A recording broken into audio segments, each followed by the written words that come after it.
Hey! Hey, mister! Wait! Just wait! Come on.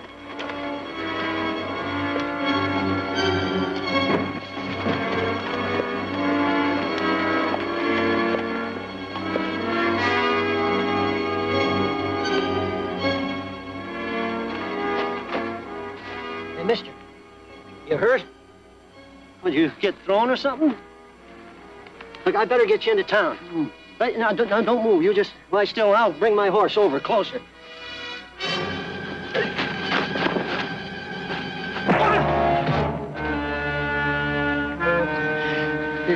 Hey, Jeff Bowden.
He'd been disturbing the class by talking all morning.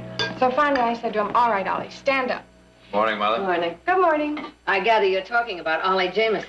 Who else? From what I gather, I hear he could give a honey bear lessons in mischief. Yes, he could. Anyway, I'd warned him about talking at least a half a dozen times. And finally I said, Ollie, suppose you'd had to take Mrs. Devon's place. Suppose you were the substitute teacher. What would you do? You know what he said? He said, I'd send me home. Jared, that's supposed to be funny. Oh, never mind, darling. This is one of Jared's I've got so much on my mind mornings. Well, as a matter of fact, I do. Meaning Jeff Bowden. Jared, that's over. You should forget it. It's not easy to forget the deputy taking him off to prison last night. I'll try and keep him there the rest of his life. He killed a man. He could have been hanged. With any other attorney, he would have been. I think you did very well by him, Jared. The operation was successful, but the patient died. Oh. Jared, there was an eyewitness. I don't believe that eyewitness. I think he was carried away like everybody else. Good morning. Uh-oh. It's just a very long card game. I'll just have coffee, thank you. Those quit claim papers have to be signed today? Uh-huh. I have to record them in the morning. Come in early, will you, Nick? I want to get started with the Bowden appeal. Are you still harping on that? He's still on that. And still blaming himself? Well, it's all pretty cut and dried to me. Bowden was tried by judge and jury, the whole pot of beans. Could I have some more coffee, please? It was trial by hysteria, Nick. Nobody in this town could forget that the man who was murdered was a priest. Pure emotional bias, and I should have been able to cut through it. You ready, Audra? Ready. So you're going to throw the whole trial right out the window, huh? You're the one that always says, put your trust in the law. Bowden put his trust in me, Nick.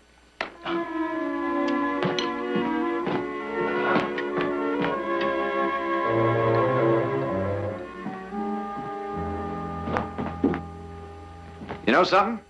I think that Ollie Jameson is a pretty lucky kid. Oh? Why? Well, he has about the sweetest and the prettiest teacher in all of California. Thank you. You know, when I was a kid, we once took a vote on who the prettiest teacher was. And you know who won? Who? Nobody. I don't believe that. Well, you should. You know, I'm pretty lucky, too. Why is that? Because I have a brother like you. Well, now, what brought that up? Oh, the way you fought for Jeff Bowden. The way you're still fighting.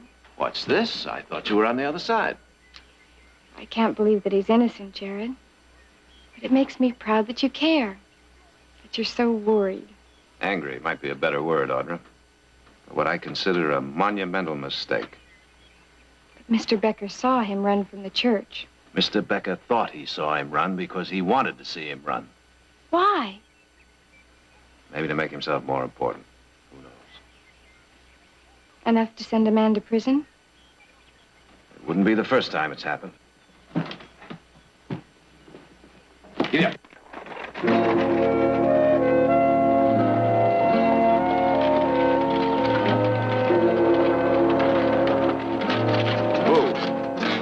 Here you are, Audra, and I hope you have a nice day with Ollie Jameson. Aren't you going to your office? Just as soon as I finish here. Oh. Well, I'll pick you up after school. All right.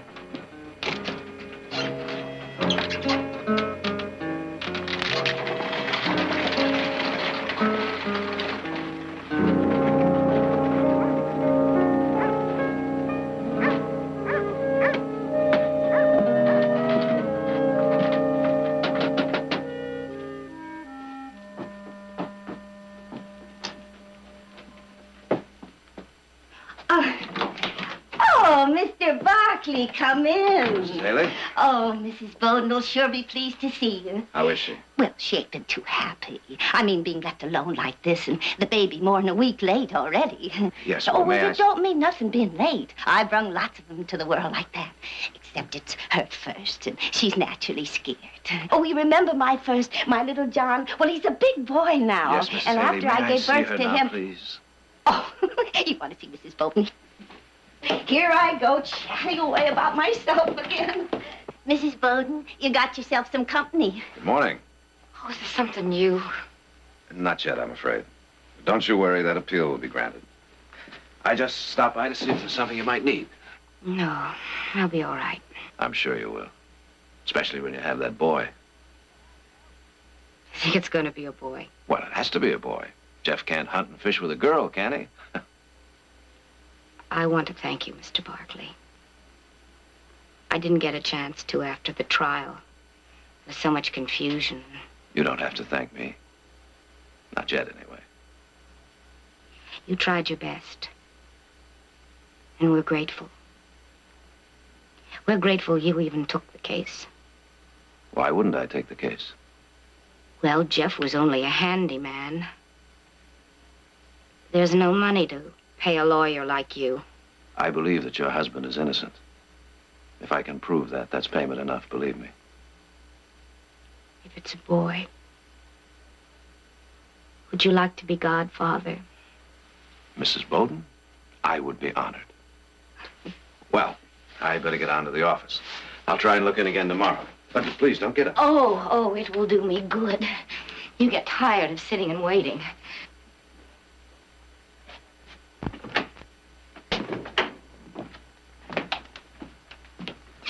I'm looking for Jeff. Is he here? What happened? He got away from the marshal, and this morning up on the North Road, he jumped Walt Tenner, grabbed his horse and gun. Now, Walt followed his tracks for a ways. He said they headed straight for town. Sorry, Mrs. Bowden. We'll have to search the house. Alec. Marty? Yes, sir.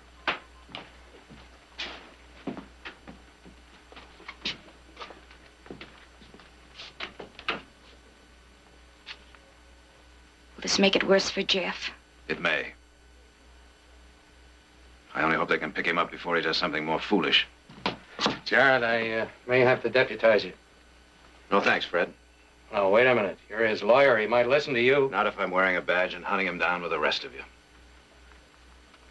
Suit yourself. Not a sign of him, Fred. Nothing. I had to check, Mrs. Bowden.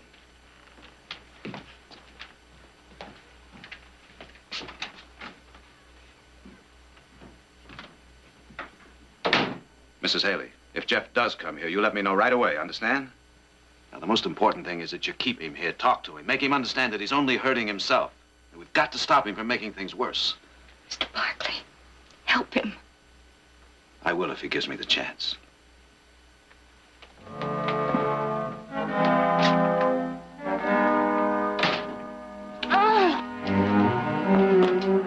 right? Oh. Well, and about time. Come along now. Let's get you to bed. Easy now. Wait. Have you seen the sheriff? They said he was here.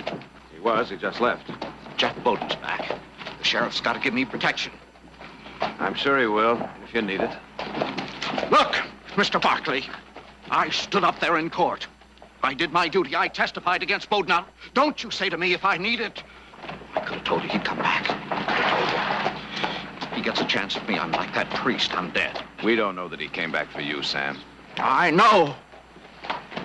You were there yourself. You heard what he said when they were taking him away. I ain't forgetting you, druggist. I'm going to pay you off. It takes 500 years. I'm going to pay you off. Anybody might have said that, Sam. He thought you lied on the stand. Why? What for? Why would I want to hurt him like that? You ask him. All the time his wife's been expecting. You ask him how much he paid for her pills, half price, because he couldn't afford no more. Ain't nothing to him. He's going to kill me if he gets a chance. Now, look, Sam, we don't even know he's here. If he is, this town isn't that big. We'll find him. Before he finishes me? Before he finishes himself, I hope.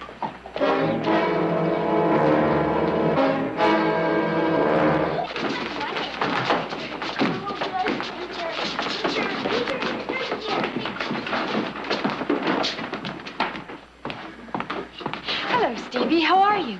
I'm fine, Miss Barkley, except I can't run around this morning. On account of this new jacket I got from Pa. It's very handsome. Are you feeling better? Huh? Well, you were out all week. I thought you were sick. Oh, no, ma'am. I've been running the store. I don't mean rolling pills and such. Just watching while Pa was in court. I see. Pa wouldn't just leave the drugstore like that. Only they said he had to go. He had to stand up in court and tell what he saw. Of course. But looks like he won't have to go no more. They took Jeff Bowden away last night, and Pa says he ain't never gonna come back. Stevie, why don't you take your beautiful new jacket and hang it up before it gets dirty? Yes, Miss Barkley. Ollie, would you close the front door, please? Yes, ma'am.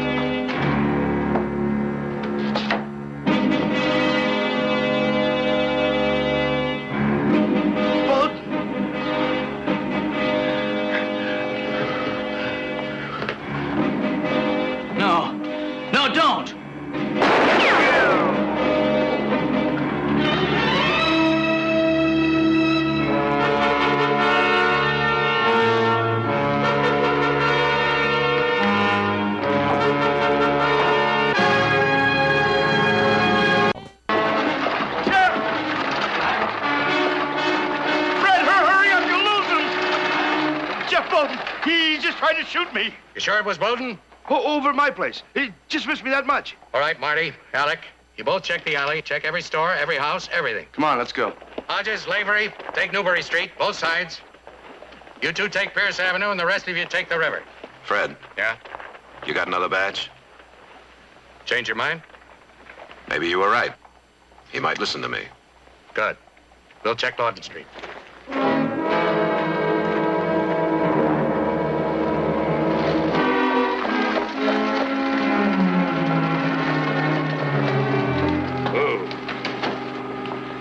Well, how long you reckon you're gonna be? Oh, not long. Uh-huh. Anytime a woman tells me she's not gonna be long, she's going shopping, it's 3 to 1. I'll be back before she's through. Now, I best get over there and get those papers signed. So you wait here, I'll be right back. Oh, no, I'll walk to the Bowdens. It's not far. Not with all those packages you don't. I'll be right back. All right. Thank you. Good morning, Victoria. Morning, Arthur. What can I do for you? Oh, I'd like to see some baby things. For a friend. You betcha. Any idea what she needs? My guess would be just about everything. Well, fine. Let's start with the blankets. Helen? Good morning. I shouldn't be too long, Arthur. I just have to get some things for supper. Nice to see you, Victoria. There we are. All blue? What's the only color I carry? Everybody hopes for a boy. Oh, not this time. I'm hoping Mrs. Bowden has a girl. Mrs. Bowden? Girls are much easier to raise alone. Is that who you buying for, Jeff Bowden's wife? Shouldn't I be? Well, it's your money. You do what you like. Seems to me, though, when it comes to trash like the Bowdens. I've learned one thing in this valley. There's room for all kinds. Men like you and Jeff Bowden. And no man has the right to call another trash. Look, Bowden's a killer. He killed a priest. Jared thinks he's innocent. He's going to appeal. Well, let him. It'll take more than a lawyer. It'll take an act of God. If you don't mind, Arthur, I'd like to finish my shopping. Now, would you show me some other things?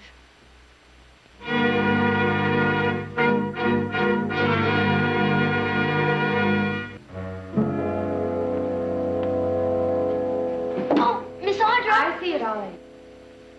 Stevie, I'm afraid your absence has put you behind the class. I got it wrong? Mm-hmm. A lot? Well, a lot or a little doesn't matter. In arithmetic, you have to be perfect. 5 and 4. 9. And 3. 12. And 7. 18. And 19. Sometimes second guesses are better. Sorry, Miss Barkley, we had to look in. We're after Jeff Bowden.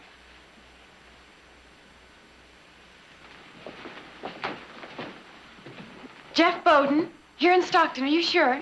No question about it, ma'am. He took a shot at the baker and ran down the alley. Well, he didn't run in here. The only criminal we have is Ollie Jameson. He talks too much. That's all right. He's got to be around. We'll pick him up. Sorry to bother you, man.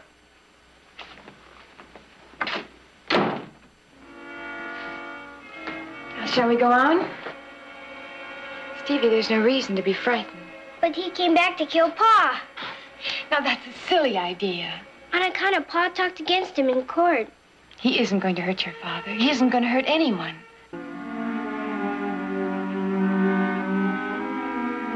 Stevie, would it make you feel better if I let you go be with your father? Yes, ma'am, please. All right, go ahead. And don't worry about your lessons. I'll bring them over to you.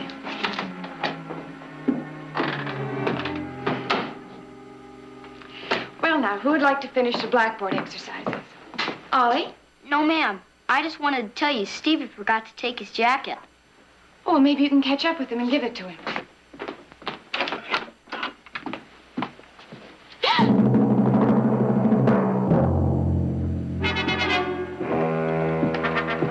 Jared?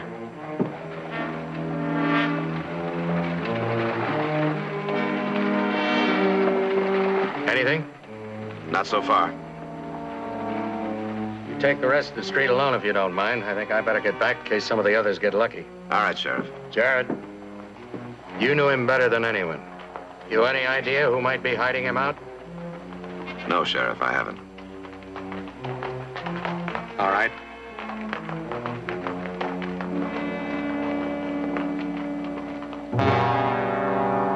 You better sit down. Go on, sit down. Now, look, I don't mean you... I don't mean any of you no harm. Not so long as you're all quiet. You understand?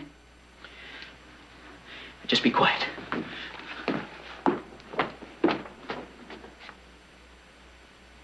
You're not thinking of hiding here, are you? You got someplace better? Now, look, it wasn't my notion to hole up in here, but I didn't have no time to pick and choose, you understand? Or to think about the children if there's any shooting.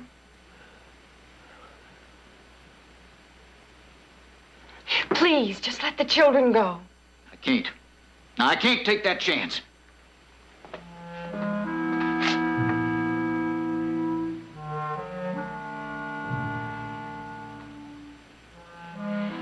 Children, I think we'll skip history today. Why don't we draw? Let's get out our slates.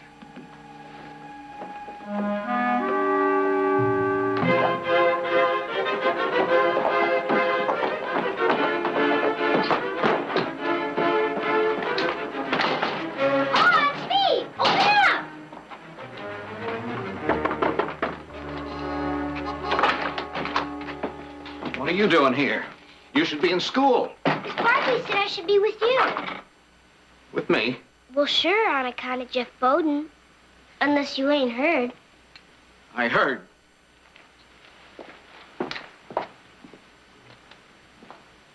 Pa, you got any notion why he came back?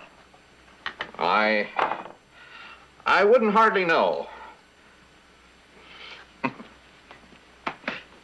Here, let's call this a little pay on account.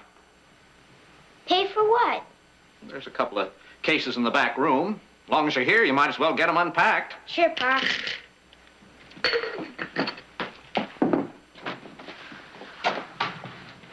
Pa, that's my new jacket at school. Stevie. Steve, wait a minute. It's almost time for the children's recess. People are used to seeing the children outside.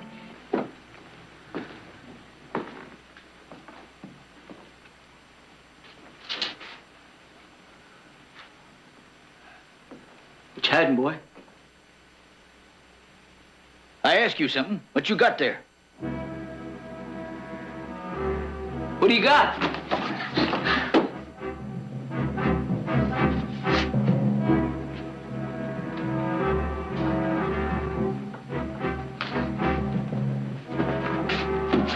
Even the kids.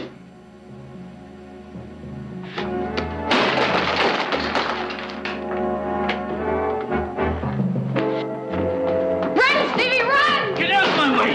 Get out of my way!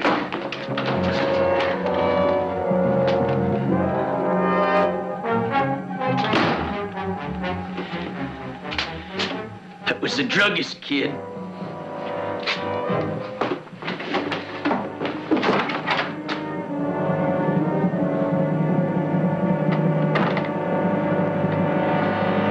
Oh, you fix me up good. You fix me up just fine.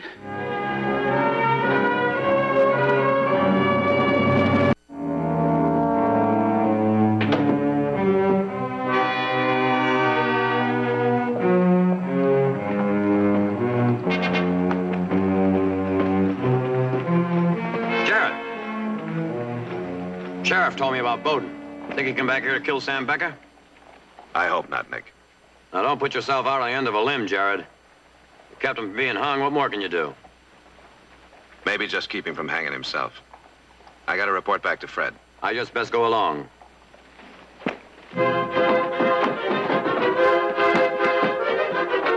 Pa, open up! I gotta tell you something! Pa! Pa, open up! Before he gets away!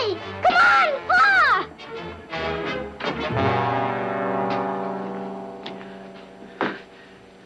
Now, you knew he'd go yelling to his paw. Yes. And you give him a hand. Didn't matter a hoot what happened to me. Why? Why, did I hurt you any? Did I try to do you some harm? Look, you got me tied up here like a goose ready for market. Mr. Bowden, I'm Audra Barkley, Jared's sister. I know that. Why don't you let me send for him? He'd help you. I know he would. Wouldn't do no good. No more than before. Don't you know this town's got a taste for blood? They're gonna come after you. They'll have guns. Let the children leave. I'll stay. I can't. I told you I can't. You pick him up? No, but I got a dozen men out looking for him. It's not enough. You need more. Every man you can get. You want to set this whole town in a panic? We pin him down with a bunch of nervous guns. We're going to force him into doing something that maybe we could prevent. You'd kill a mad dog in the street. He killed that priest. That's one man's testimony. You listen to me, Mr. Jared Barkley. Pa!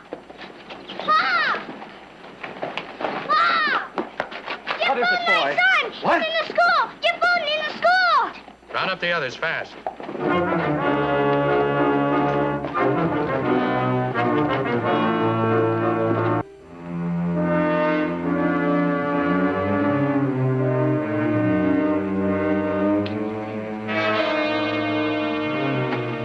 What are you talking about over there? What you two talking? Now, you sit down. Go on, sit down.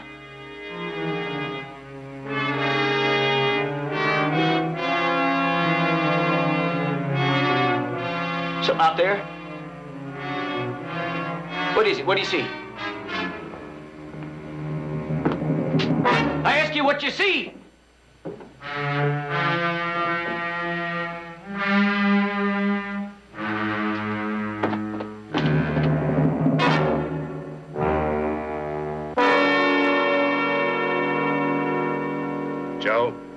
Alec and Marty are covering that alley back there. Tell them to stay put till they get the word. Stay put? What for? You got him holed up. He's not the only one in there, Becker. Where's Mother?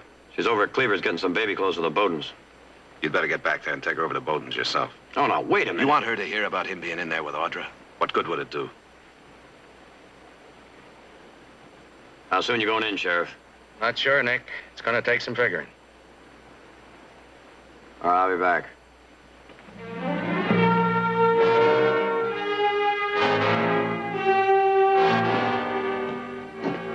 Well, you are on time. Mm-hmm. It's a good thing I got the buggy outside. Next stop, Bowden. That's right. All right.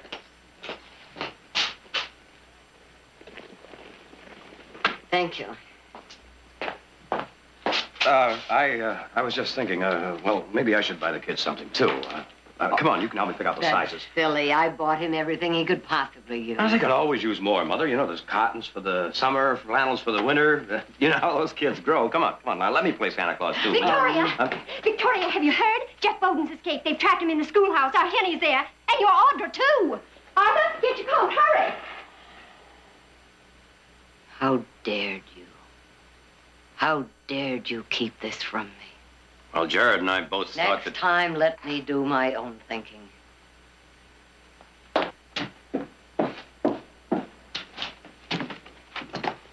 You're just gonna stand around thinking? You want Bowden so bad? Bring him out yourself. I'm no hand with a gun. You're real fast with ours. Sam, you can hardly blame him. Your son's out here. His kid's in that school, along with a lot of others. I don't know him nothing. None of 'em. You liked it fine when I told what I knew, when I stood in that court and testified knowing that Bowden would hold a grudge. Well, I done enough of this town. I ain't doing no more. He's a killer. I ain't setting myself up for him. Now, he's there. You gotta get him out. Somebody. Some way. Fred, I think I can get him to come out. No, Jared, he's trapped, and he could be dangerous. Besides, it's not your job. It was my job to keep him from being where he is.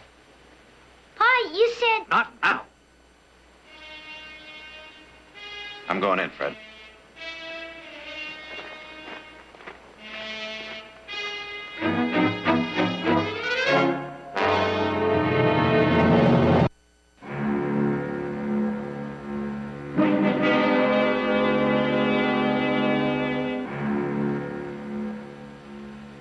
Jeff, this is Jared Barkley. We know you're in there. I want to talk to you. Get up. That's it. Now, don't do anything foolish, Jeff. I only want to help.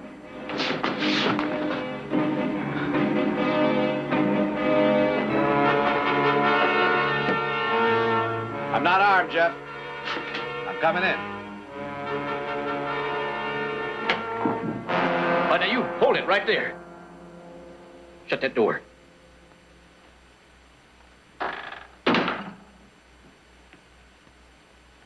Put your gun up, Jeff. What do you want? To help you if I can. You tried that once, lawyer.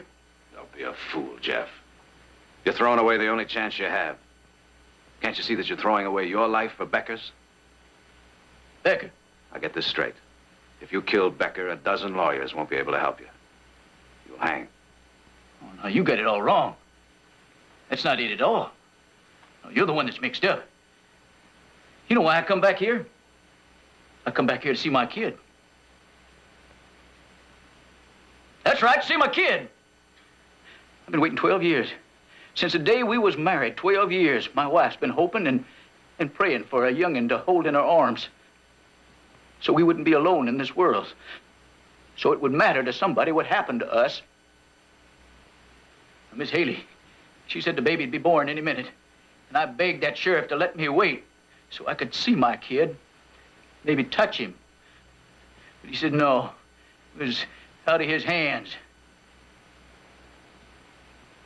I'm sorry, Jeff. I wish you'd spoken to me about it. Nothing you could do. Well, there may be something I can do now. What? If I help you get over to your place so you can see your child, will you give me your word you'll surrender afterwards?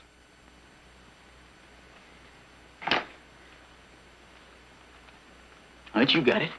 All right, now you've got to do exactly as I say. Audra, you get over here. The back way is our only chance.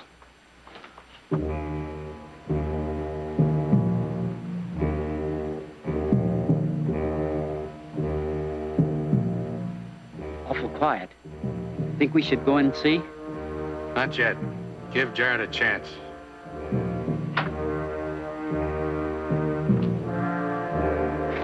Marty, Alec, come on in. It's all over.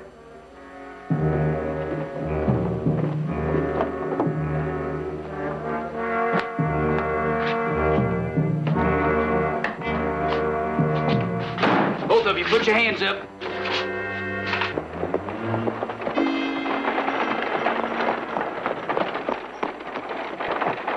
Where's Jared? He's in the school. Been in there quite a while. Nick! Victoria, please, stay No. here. Don't go. They're in the closet. Who's in the closet? The sheriff's men.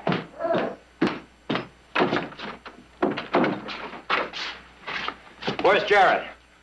Bowden put a gun on our backs. With your brother helping. Will somebody tell me what's going on around here? Where'd they go? We went to Bowden's house. Nick, he just wanted to see the baby. Jeff, come on.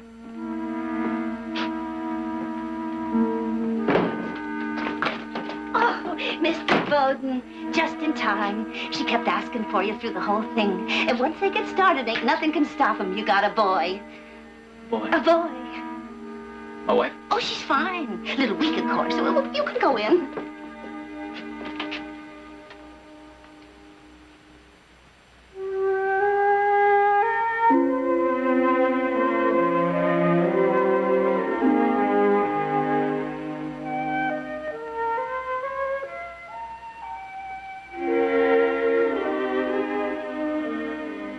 I knew you'd be here.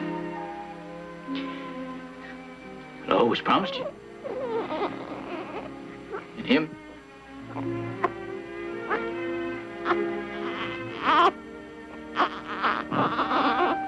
Smart.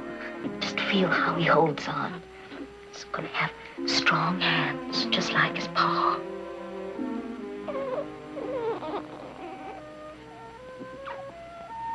That's right, boy. You hang on. Don't you never let go. Don't you never let go of me, and I ain't never gonna let go of you.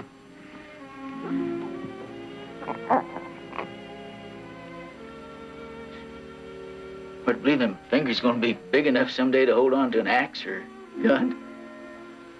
His pa's gonna show him how. You sure of that?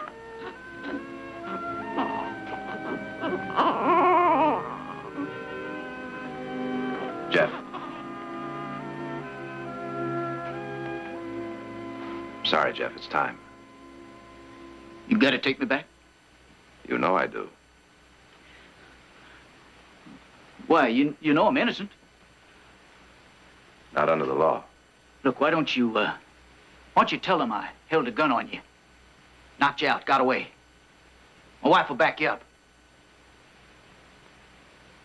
Now, you kept saying about justice. Now, wouldn't that be justice, helping a man that's innocent? Not letting him pay for something he never done? I can't.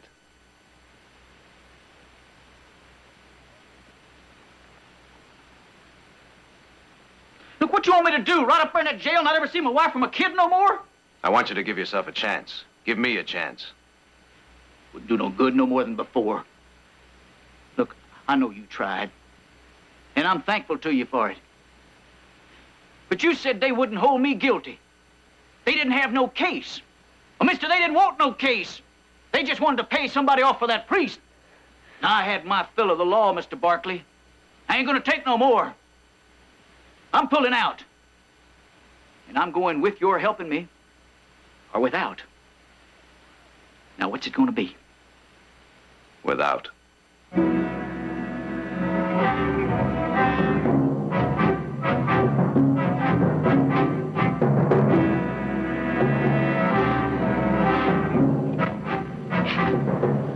All right, then.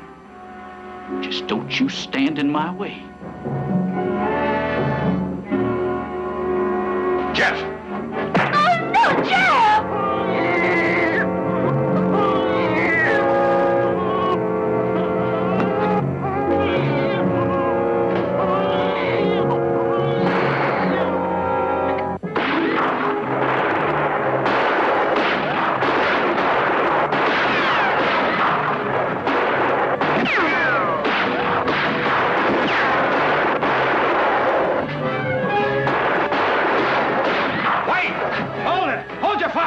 do? Let me talk to him. Jeff, you're wrong. You've got to listen to me. You've got a lot to live for now, a lot. Jeff, you've got a son.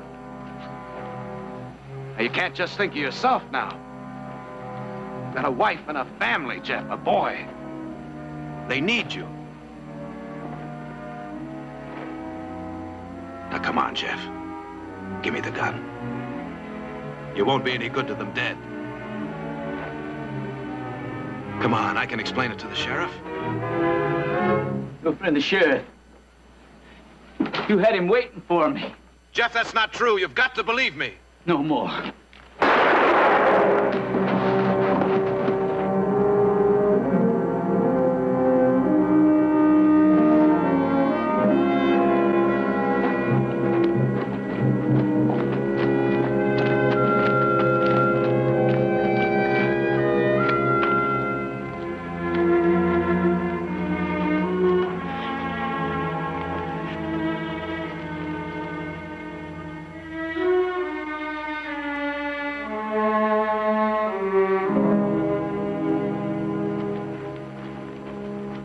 He's dead.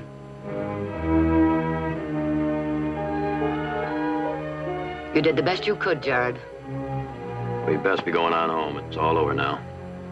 It's not over, Nick. Not yet.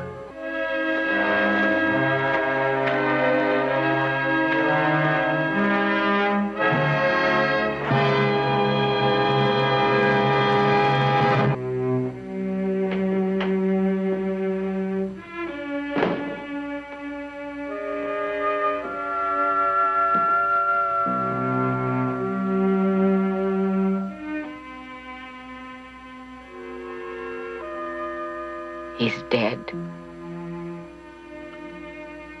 Yes, he's dead.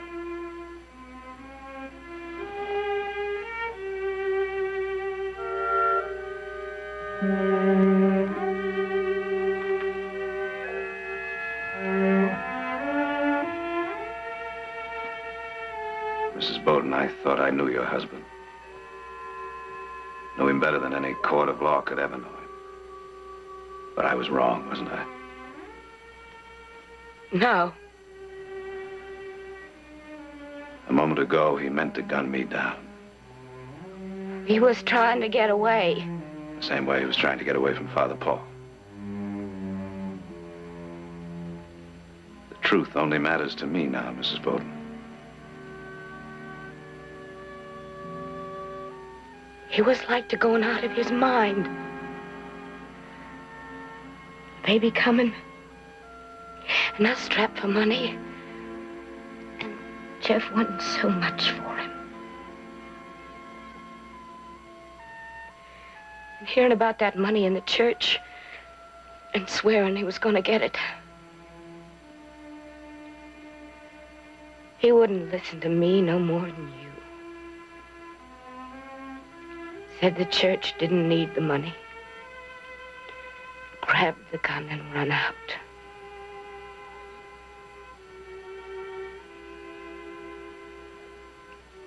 He wasn't bad.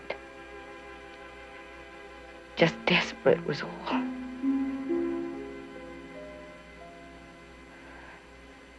That's the way it is, I guess. It don't matter if you're good on the inside. You do something bad, you gotta pay. That's the law. And the law is right.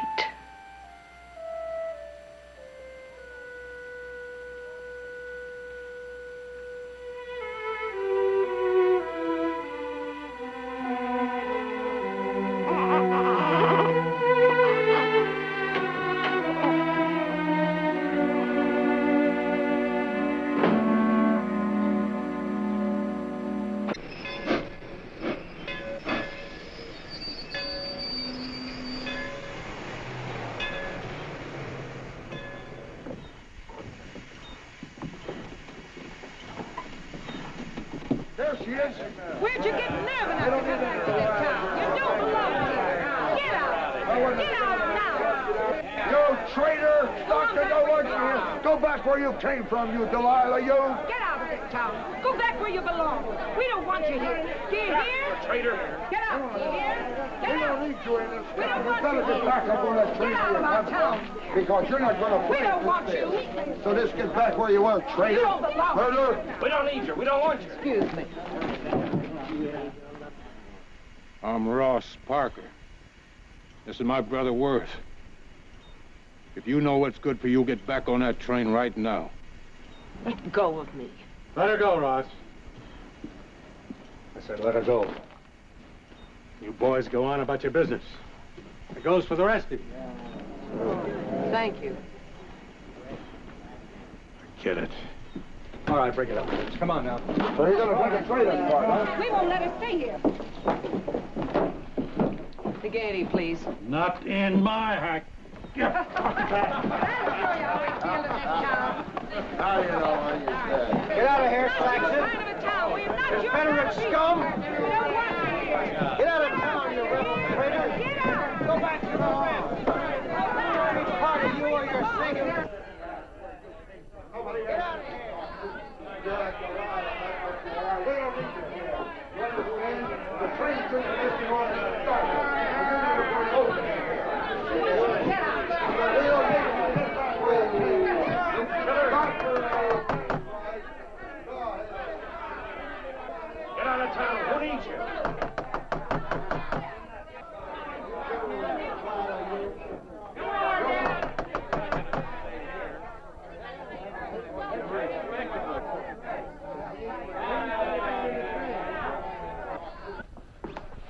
Julia Saxon. How she can show her face outside the South is beyond me. Where would you like to have lunch, young lady? Why do you suppose she did it? Did what? Why do you suppose she came to Stockton, of all places? Does she think we've forgotten what she did? Are you interested in lunch or not? Jared, how can someone do that? Turn on their own people? There have been spies as long as there have been wars, Audra. But she was born and raised in the North. She wasn't a spy. She was a traitor. Shall we make it the Stockton house? The Stockton house? For lunch. Fine. I'll just freshen up.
If they ran this Julia Saxon out of town on a rail. Nick. Well, I wouldn't.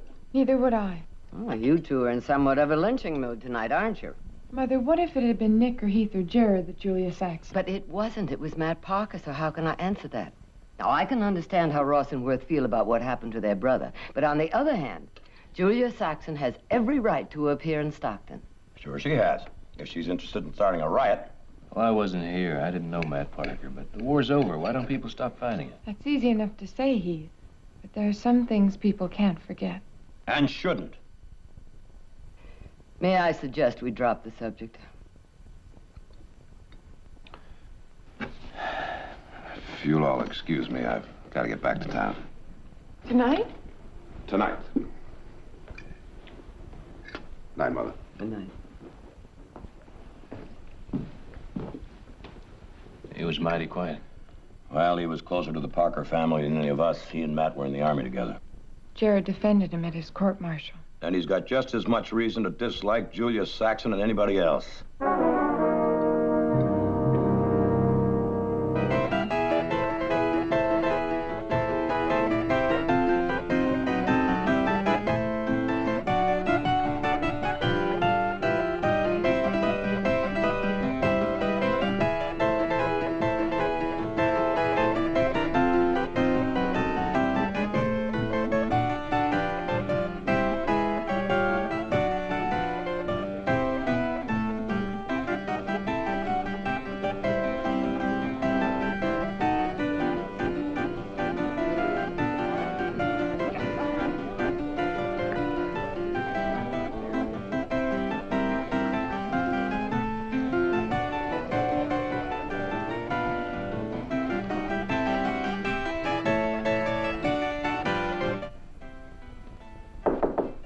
Come in.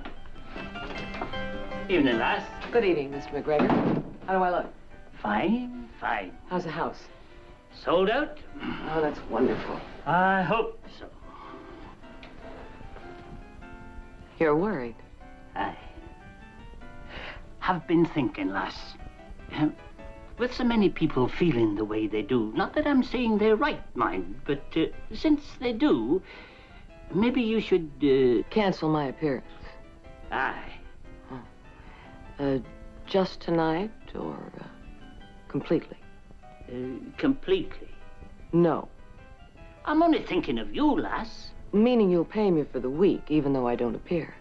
Well, now, I could hardly afford that, could I? Well, I don't know, Mr. McGregor. But it doesn't really matter. Because we have a contract, and I intend to hold you to it. You're on.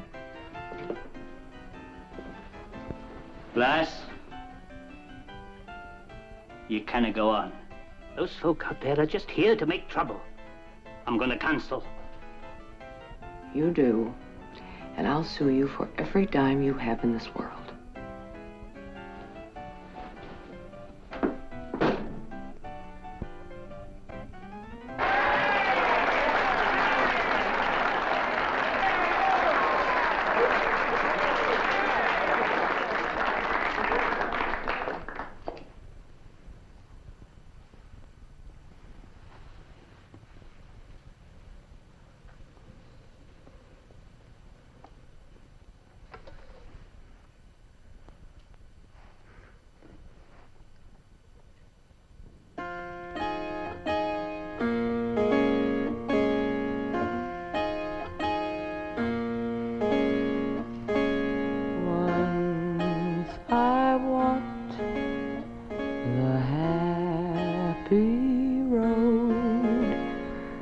Sunshine warmed each day. Once I walked the happy road, but I have lost my way. Poor little sheep, fall fast asleep. Dream that no more need you roam. Dream some kind one will hear you weep. Show you how to go home. So kind one find my happy road. answers oh so clear. My hand in yours to tell your heart my happy road is here. Poor little sheep, fall fast asleep. Dream that no more need you roam. Why don't you roam out of here? Some kind one will hear you weep. You don't know what weeping is, woman. Give me a tomato. Why don't you go back where you came from? Don't you people know she killed Stockton boys? You must have been pretty hungry to come back here. Here's some food for you.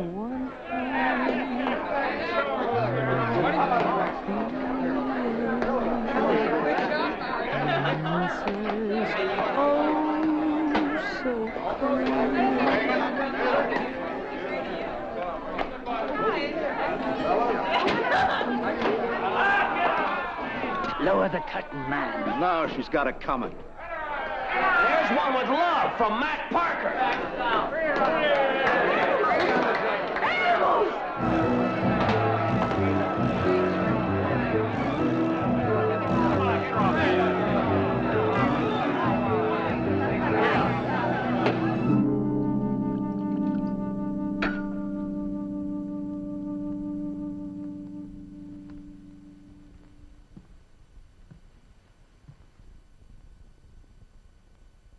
Why'd you come back here, Julia? You must have known what to expect. Here in Stockton or anywhere else you'd go. Your name is probably one of the most hated there is in the North. You should have stayed where you belong. And where do I belong? In the South. Seems to me you'd be safe there. Respected. Admired, maybe even loved. Why don't you go back? No. I have every right to be here.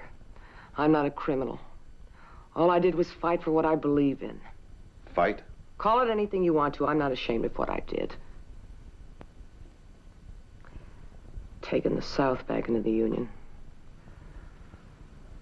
Why can't they take me? Well, you can't go back to that hotel tonight. I'll take you back to the ranch with me. Put you on a train in the morning. Jared.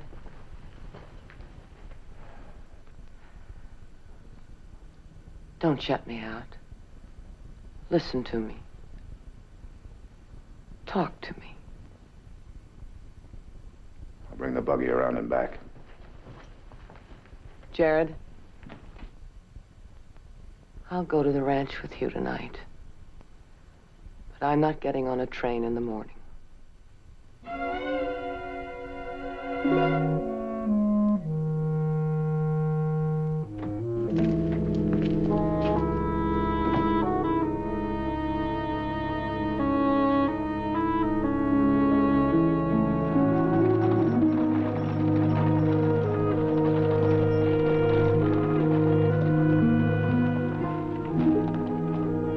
Why are we stopping here?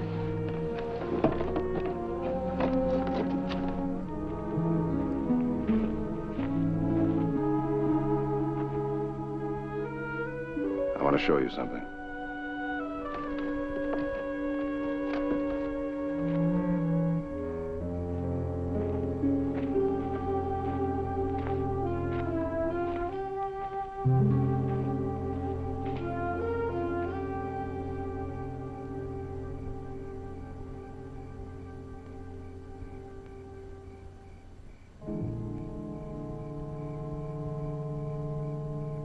I didn't know. He was shot. Cleaning his revolver. Some people say it was an accident. Some people say it wasn't an accident at all. And what do you think? I know he didn't care to go on living. He tried to drink himself to death. Could be you just found a faster way. Are you blaming me? Who should I blame? Did you kill anyone in the war, Jared?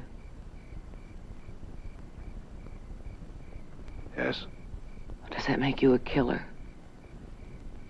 Are you to blame, or was it the war? That was different, wasn't it, Julia? The men I killed knew who I was and what I was. You weren't the enemy to Matt. You were the girl he was in love with. And he wasn't the only one, was he, Julia?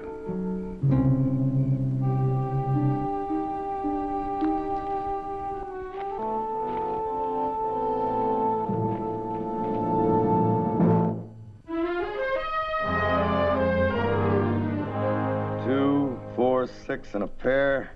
That's 8. And it looks like I win. What? Let's see here. You owe me $495,000. One more game, double or nothing. All right, you deal. Well. Last I heard from you, Jared, you were going to work all night. This is my brother, Nick. Howdy. This is Heath. How do you do? This is Julia Saxon. What? What the devil's she doing here? I'm Jared's mother, Miss Saxon. How do you do? There was a little trouble in town tonight. I thought it'd be better if she spent the night here. What kind of trouble? I don't think we have to discuss that now, Nick. Miss Saxon, thank you. All right, now hang on. How'd you get tangled up with her? I don't care to talk about it tonight. Well, Nick. I do. Easy, Nick, easy. Easy nothing. Woman's nothing but trouble. Matt Parker was a friend of yours, you know. I haven't forgotten. Then why did you bring her here? Because she couldn't go to the hotel and there was no place else for her to go. Now, it's as simple as that, Nick. Let it alone. She'll be gone in the morning. I'll take care of the rig for you, Jared. Thanks, Heath. Jared! Jared! Didn't meet her just tonight, did you? You knew her before. That's right. When? I met her in Washington during the war. Well, now, why didn't you tell us? I guess because I figured it wasn't any of your business, Nick. Good night. Good night, Jared.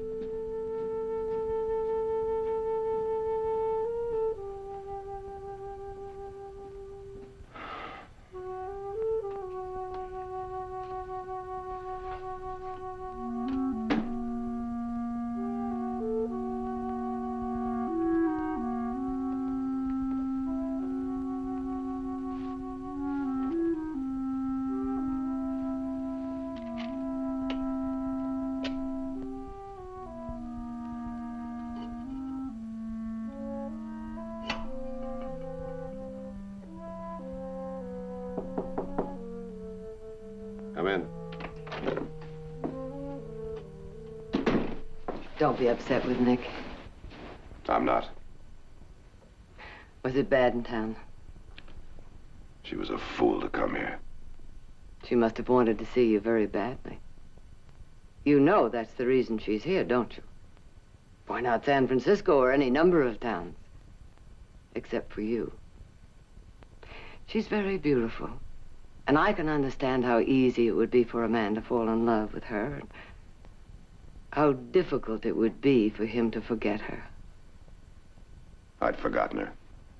Oh, no. No, Jared. You can't forget someone you're running away from. And that's what you've been doing. I'm glad she's here. Now you can face it. Face whatever it is about her you've been carrying with you all these years. Now you can decide if what you feel toward her is love or hate. Perhaps it's neither one.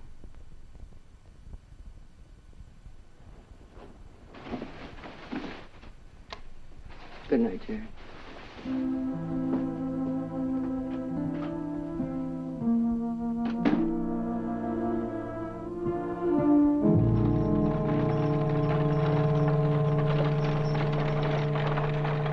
We're not going to Stockton.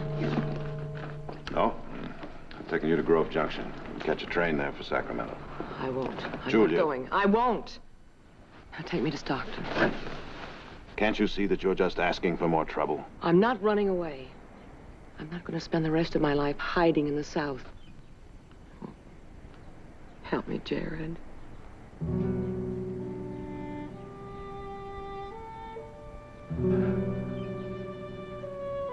If you hate me so much, why did you come in the Gaiety last night?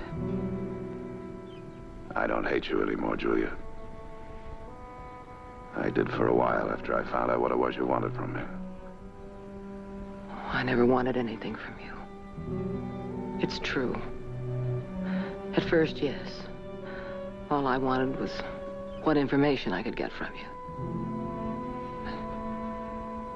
After that night you told me you loved me. Remember? I knew I loved you, too. I knew I couldn't use you. That's when you decided to go after Matt. It was my job. He meant nothing to me. I loved you, Jared. I still love you. I would have come here years ago, but I was afraid. Afraid you'd do what you've done. What'd you expect? I just forgive and forget? Oh, no. Not forgive. Perhaps not even forget. But to try and understand. I understand. But I can't forget he never would have met you if it hadn't been for me. Jim. You still want to go to Stockton? Yes. All right. Get in.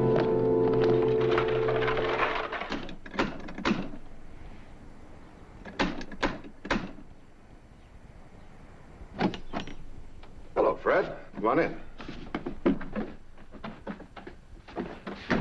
What brings you out our way? Trouble, Jared. Oh? Tom McGregor's been murdered. What? Stabbed with a letter opener from the desk in his office. I've arrested Julia Saxon. McGregor's stage manager, Chet Staley, said he heard Tom and the Saxon woman arguing.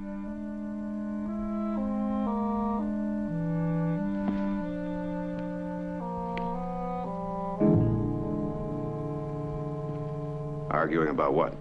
Well, it seems Tom decided he'd had about enough after last night. Told her he was going to cancel her appearance. She demanded to be paid anyway. He refused.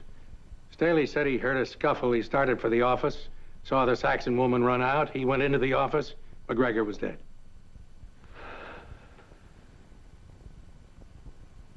Where'd you arrest Julia? Up in her hotel room. She was packing. Did she say anything? Only that she wouldn't answer any questions until she talked to you. Now listen, Jared. I want you to forget for a minute that I'm a lawman. I want to give you some advice. As one good friend to another. By now, everybody in town knows what's happened, and they're real heated up about it. As far as they're concerned, Julia Saxon is guilty as sin. Now, if I was you, I would get as far away from that woman as I could get. Any lawyer who tries to defend her is going to be dead in this town. Maybe in more ways than one.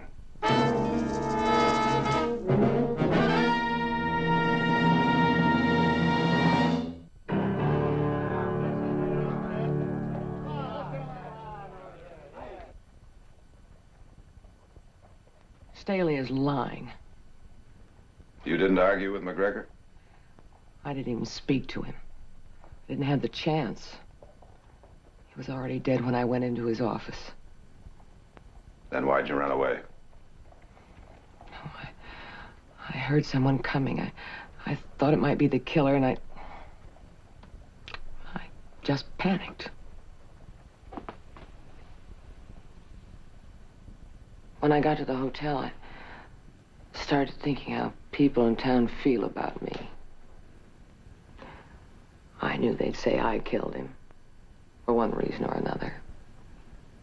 So I decided to try and get away before McGregor's body was found. You don't believe me? Give me one reason why I should. Lying was my business once, wasn't it? You were expert at it. Fred? Are you saying you're not going to help me? I'll have to think it over.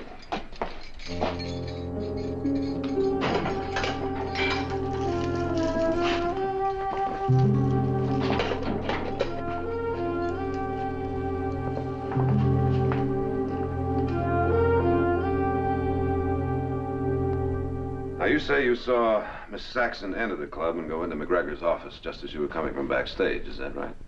Yeah. How long would you say it was, Staley, between the time she came in and the time she left? Maybe 10 minutes. 10 minutes? Not more than that.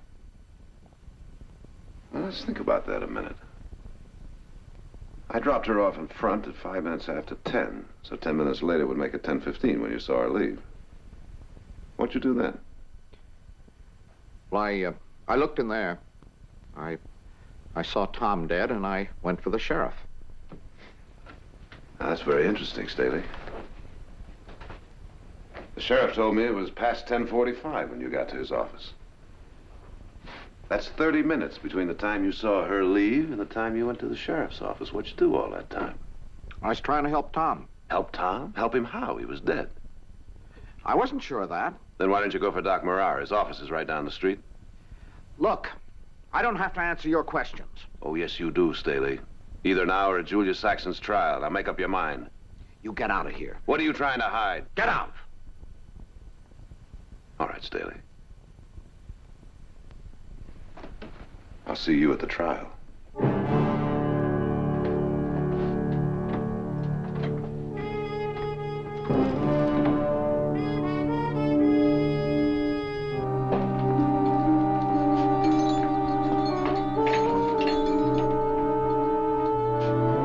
Thank you, Fred. Well, have you made up your mind? Yes, I have. You're going to defend me. That's right. And to what do I owe this honor? The fact that you think I'm innocent. That's the only reason, Julia. And how did you decide that? Well, for one thing, I had a little talk with Staley. I'm convinced that he's lying about something. Are you sure about that? What do you mean? I'm the expert at lying.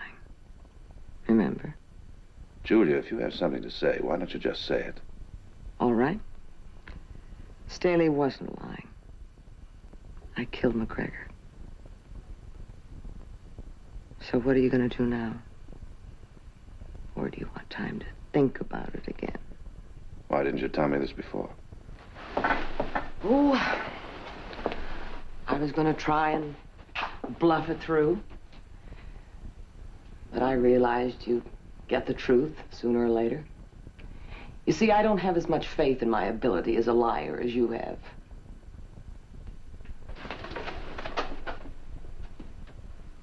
Suppose you just tell me what happened. Staley told you, didn't he? He wasn't there. He heard the argument. He saw me run away. And that's all. Isn't that enough? Not for me. Are you still my lawyer? If I get your story. Answer me. Are you? Now you are lying, aren't you? No. Yeah. Oh, yes, you are. You didn't kill McGregor. I did. Why don't you stop it? This is no time for games or some stupid little test to see if I defend you, even if you are guilty. Would you? No.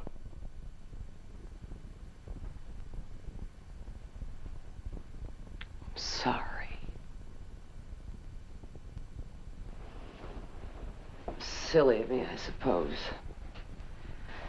But I wanted you to help me because of who I was, not what I was.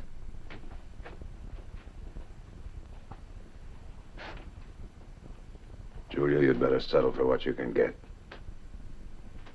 This town was ready to hang you before you ever got here. All they needed was an excuse.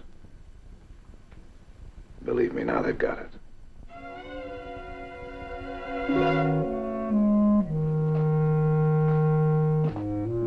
Sheriff?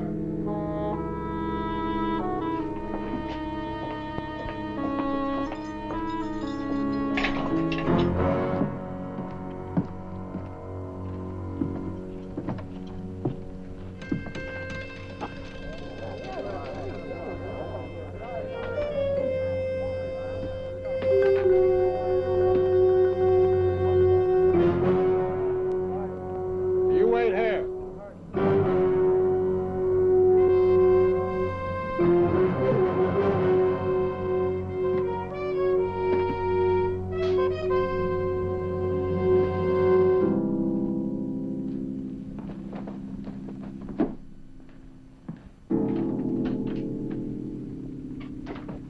Hello, Ross. Worth? We want to talk to you, Jared. Friends of yours out there? Some of them are your friends, too. Or they want to be. Why are you doing it, Jared? Defending that woman. I'm a lawyer, Ross. That's no reason. Isn't it? Lawyers turn down cases. Nobody's making you defend her. That's true. Well, then why? If I thought it was any of your business, Worth, I'd have consulted you before I took the case. As it is, you're right. No one is making me defend Julia Saxon. No one is going to make me not defend her either. And that's the way it's going to be? It can be any way you want it to be, Worth. Now listen, Jared. Oh, you listen, both of you. Now, if you're going to remind me that Matt was a friend of mine, don't bother. That has nothing to do with Julia Saxon now. How can you say that? Because she's charged with the murder of Tom McGregor. And not anything she did to Matt. Nobody else around here looks at it like that. Then that's another reason I'm going to defend her. Jared, if you go through with this, you're done in this town. Don't threaten me, Worth. We're just delivering a message from your friends in Stockton, and you'd better listen. Now, you Barclays are big, but the people here can cut you down to size if they have a mind to. Anything else? That's it. If you boys will excuse me, it's late. I've got a lot of work to do.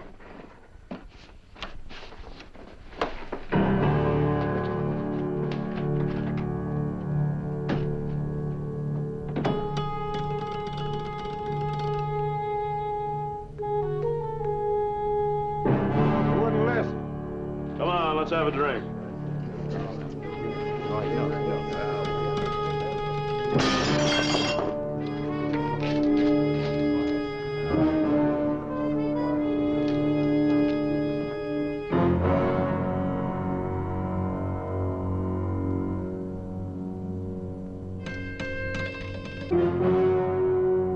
You'll be lucky to come out of this with just a broken window, you know.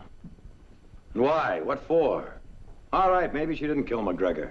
Still no reason for you to go around sticking your neck out. Nick, somebody has to. Are you the only lawyer in the world, Jared? Why don't you bring in someone from the outside, like San Francisco or Sacramento? A man that doesn't have to make his living here in town after that trial's over.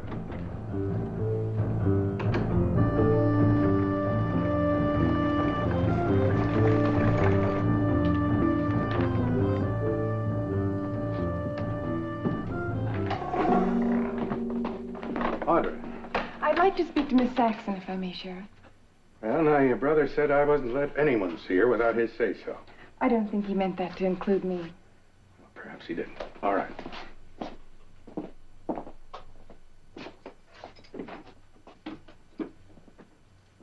You have a visitor. Just call when you're through. Thank you. What do you want? I'd like you to do something for me. Well? I'd like you to ask Jared to withdraw from the case.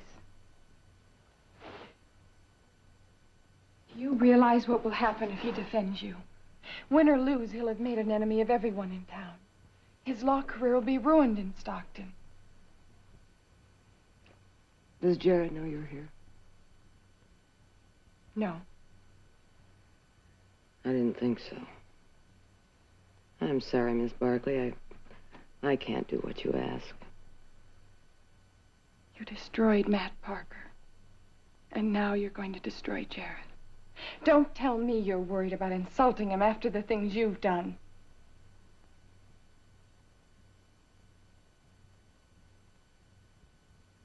I'm sorry.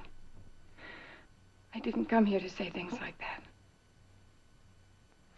Miss Barkley. I don't want to hurt Jared. As hard as it may be for you to believe, I've never wanted to hurt anyone.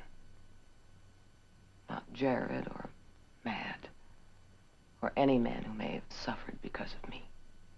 Then why? You have to understand what it was like.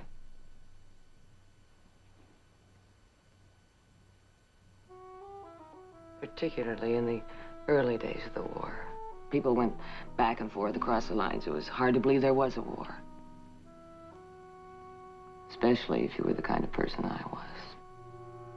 What kind of a person were you? Very young, very poor, and very, very ambitious. I didn't know what the war was all about, not really. I didn't know and I didn't care. It just seemed stupid to me. And then one day in Richmond,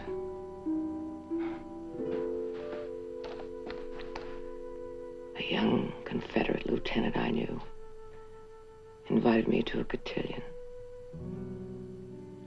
It was in the most beautiful home I'd ever seen. And I met people. Rich, famous, important people. There were men there who could make me a star. What they asked in return seemed so unimportant. How could the bits and pieces of information I might get help them or hurt anyone else? By the time I knew better, it was too late. The war was almost over. There was no turning back. No undoing what I'd done. So I did the next best thing. I tried to lie to myself. Pretend that I worked for what I believed in.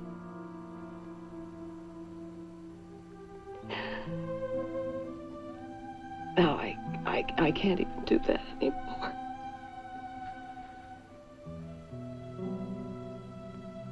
You told Jared this?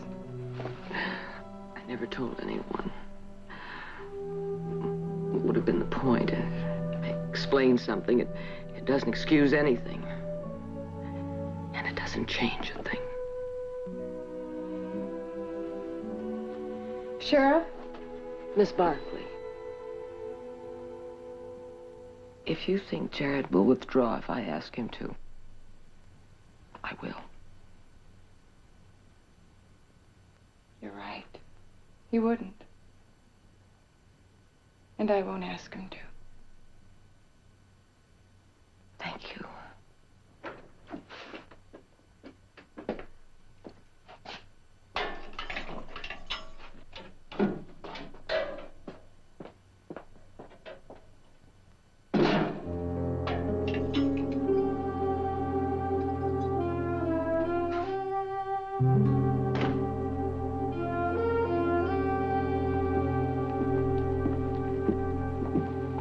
Evening, Jared. Hello, Fred. Working late tonight. Yeah, Glad when this trial's over. I think we all will. Night, Fred. Good night.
The sheriff found you this morning. Town, livery stable. Who did it, Jared? I don't know. They wore masks. Real brave boys.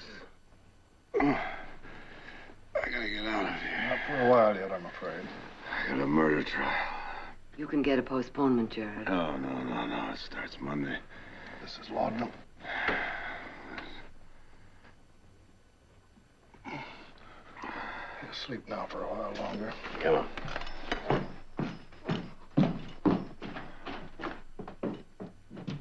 Mind telling me where we're going? If Jarrett thinks Julia Saxon is innocent, that's good enough for me. We've got a couple of days to stop her from being railroaded. What if the trial's postponed? Oh, it won't be. Not with old Judge Crawford on the bench. Why? Because he lost a couple of sons during the war. Jarrett thinks that Staley is lying about something. I think it best we find out what. Let's go.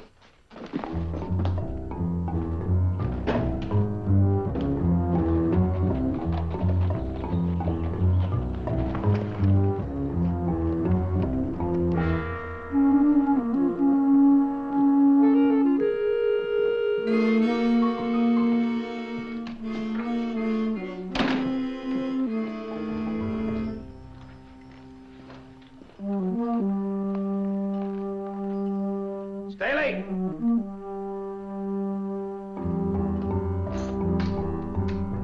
Staley!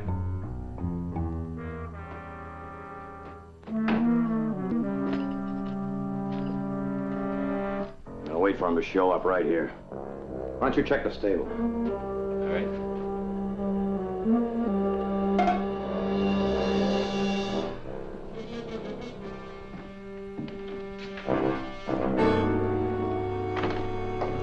Hi, Heath.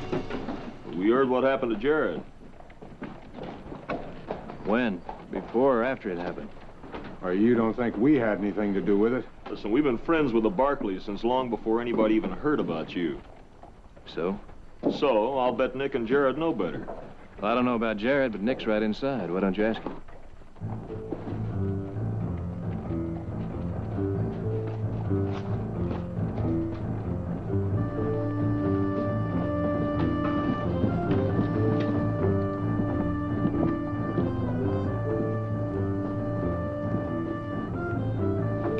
Ross.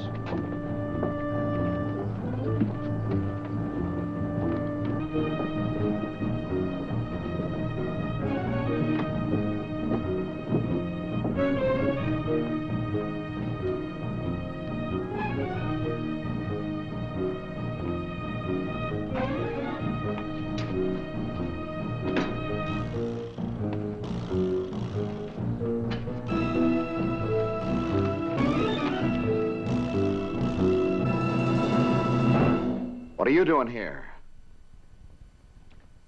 Good afternoon, Mr. Staley. You, had a talk with my brother the other day. What about it?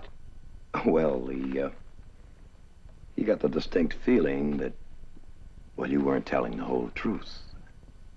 Well, I just thought I'd best stop by to see if I got the same feeling. You get out of here. And you know something? I do. Get out! Even without talking to you, I do. You see, my brother Jared's a lawyer. Well, he has to more or less mind his manners. I mean, he could never force you to talk. But I don't have to worry about that.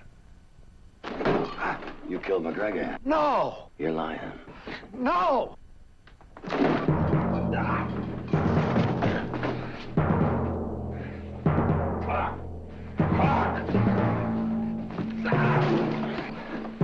Don't talk. Please. You better spit it out. Talk.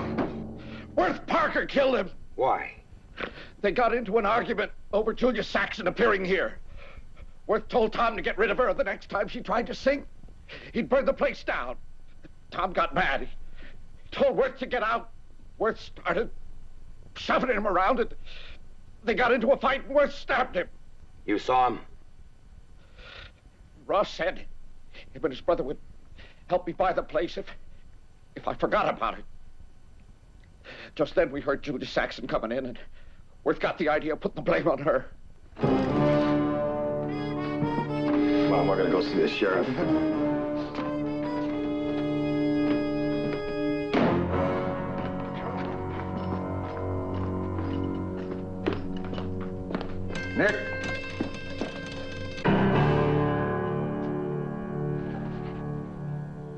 You know what Worth did? I know. You're not going to use that gun in here. Folks would hear it.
You killed him.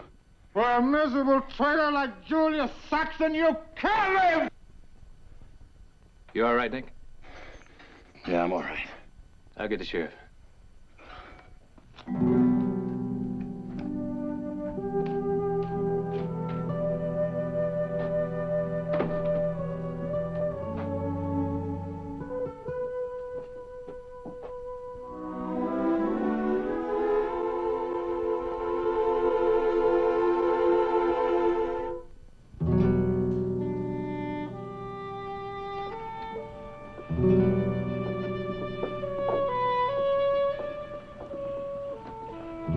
Julia.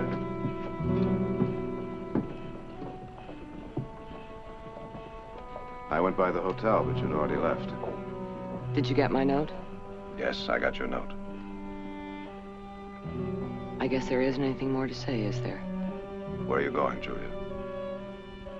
Back to the South, where you said I belong. Why did you come, Jared? I couldn't let you leave without telling you how much I wish things could have been different. I wish things could have been different, too. Ward? Goodbye, Jared. Goodbye, Julia.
Thanks for stopping them horses.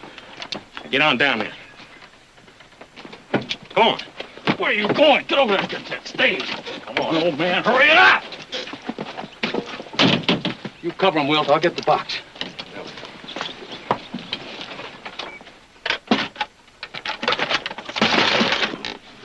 After that gold shipment, I'm afraid you're a bit late. Shut up.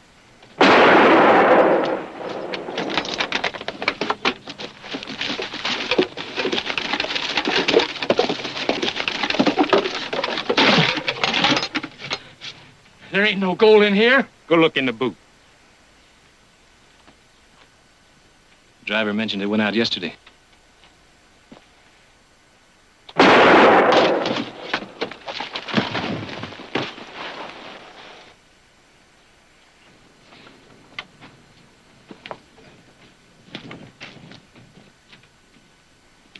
Well, he's telling the truth. All right, get your boots off. Get them off or you'll die in them.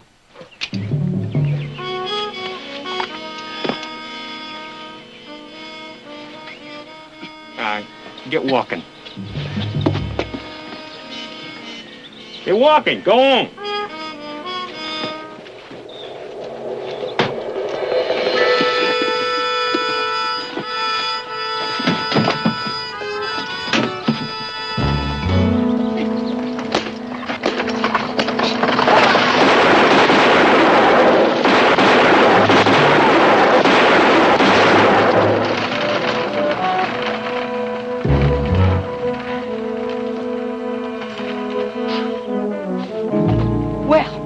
Didn't turn out too good.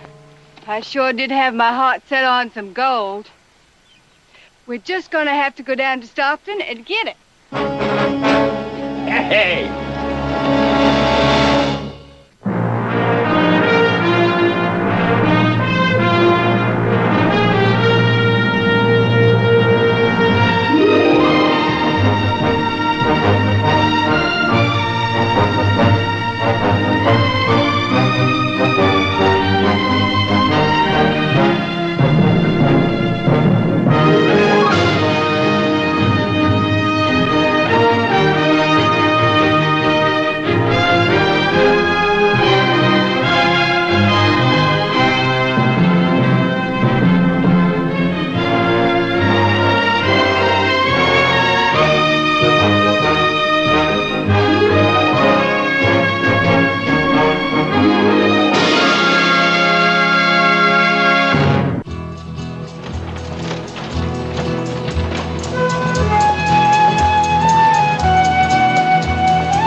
Grady!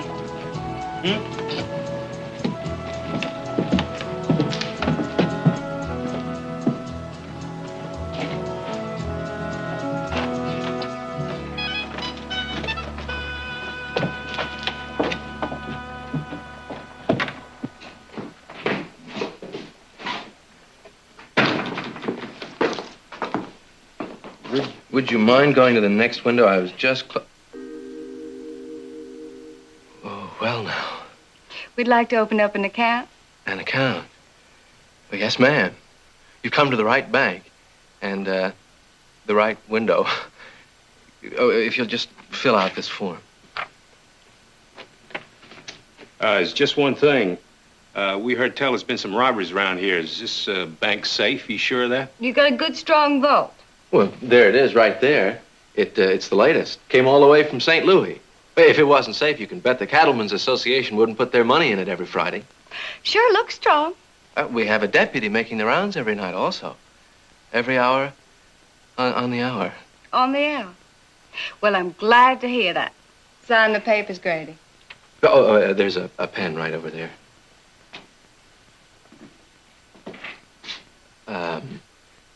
You and your husband are going to live nearby?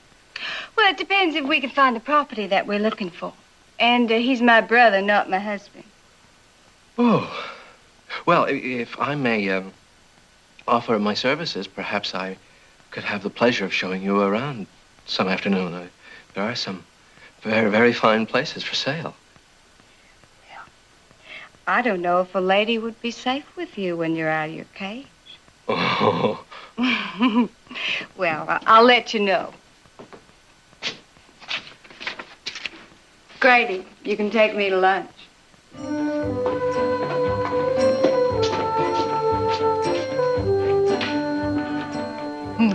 Him in his old vault. Came all the way from St. Louis. Hey, maybe we ought to send him a letter back there, you know, complimenting him on it and all. After we busted open.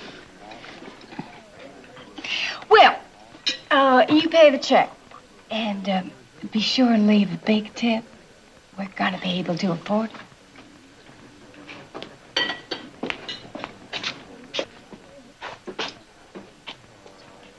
Jesse?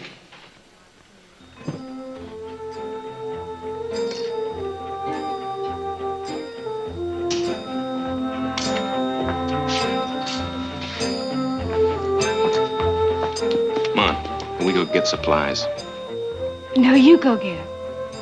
I got a hankering for some 5-card draw poker.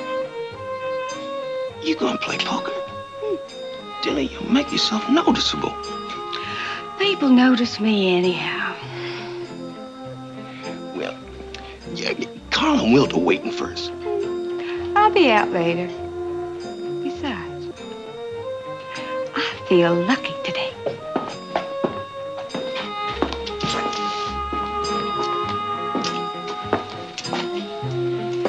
Room for another hand.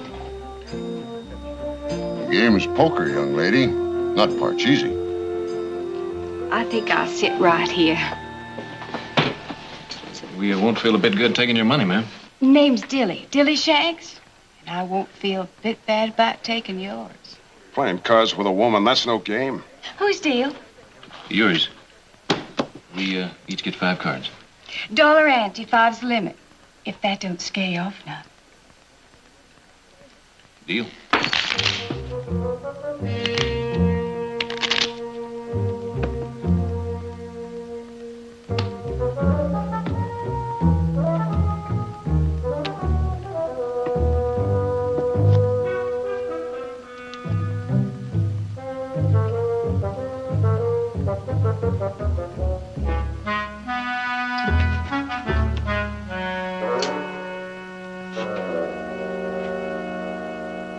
How many, cowboy?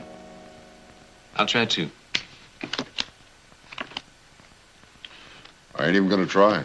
2.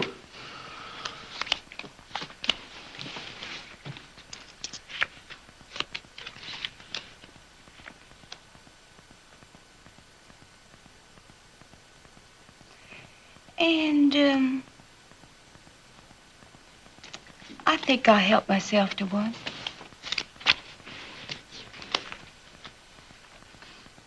Your bet, cowboy. Looks like today's not my day. Oh, day's not over yet. Well, let's play cards. $1.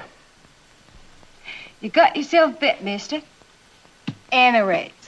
You're bluffing, that's what I think. I'm bluffing?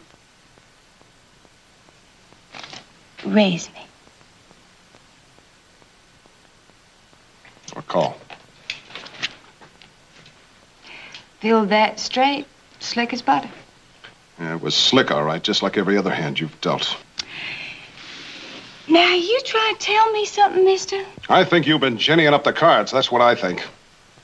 You said that nice and loud. Now, don't you keep me waiting too long for an apology. Well, Come on, mister. You can speak a lot plainer than that. apologize. Why, thank you. Well, I guess that ends the game. Say, Heath, you gonna have time to help me with that fencing tomorrow? Or do your feet hurt you too much? Nothing wrong with my hands. I'll tackle that section down by the Sawmill Bridge. Thanks, Heath. Miss Dilly, if you'll excuse me.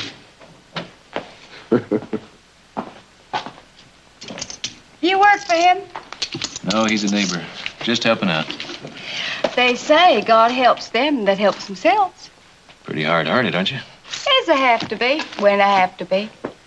Anyways, that critter ought to know it ain't right to call a lady a cheat.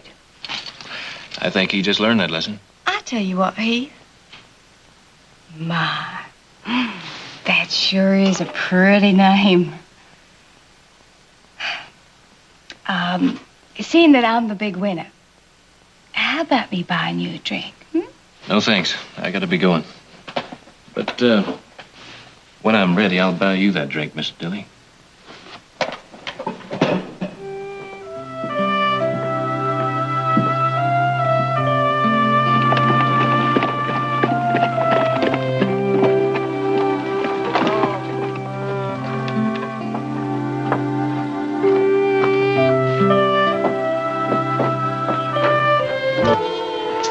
Ain't you boys got nothing better to do than sit around soaking up whiskey? Well, you wouldn't let us go into town. What'd you want us to do? Sit around and crochet doilies? Isn't that funny? That's funny, Will. Hush up. You two go into town, you get into nothing but trouble. Took you so long. And we want to do that bank and get out of here. I wanted some money. That's what took me so long. Besides, we're gonna let that bank wait. Wait. We know how to get in and out of there. What do we got to wait for? Grady, you wouldn't know beans in a bag.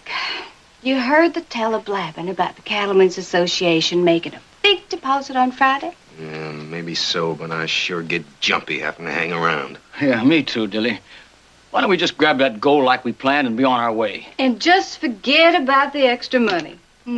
Not buy a jugful. We'll take the bank on Friday. But I don't like it around here. Well, I do.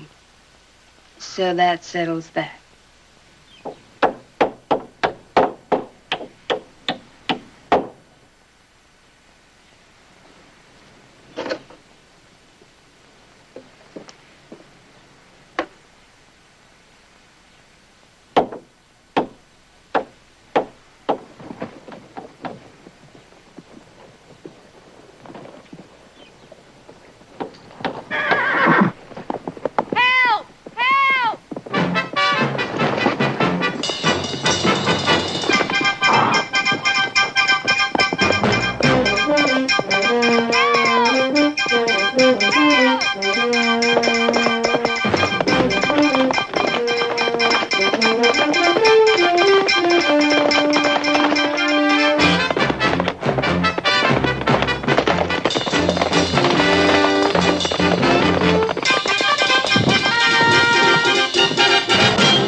Where's it hurt? Oh, I think it's my knee.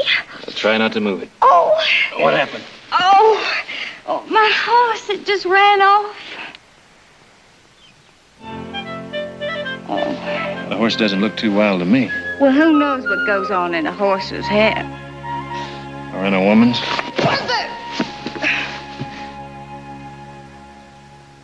Well, it could have happened. I doubt it. I don't think too many horses got the nerve to run away with you. You know, I'm beginning to like it around here more and more. Well, you planning on settling here? Well, my brother Grady and I are looking for some land to buy. We aim to be real neighborly. You married? Nope. Promised anyone? No. Well, how about you being real neighborly? And, well, you must know some places around here for sale. How about showing me a few? Maybe, if you promise to teach me to play poker like that. Well, my daddy was a gambler on them Mississippi riverboats. They used to call him Velvet Harry because he dressed so well and had such good manners. He used to have his hair cut twice a week.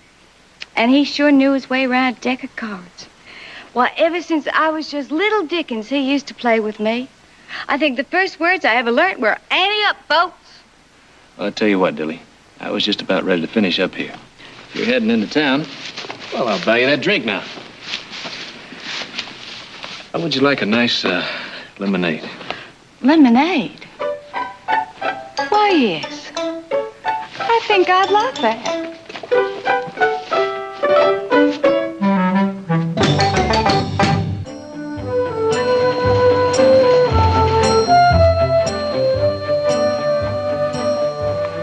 Going to the bank with me, Audrey? Oh, no, thank you. I want to look at some clothes. You got enough clothes on from Europe to sink the boat. I said look, not buy. See you at Jared.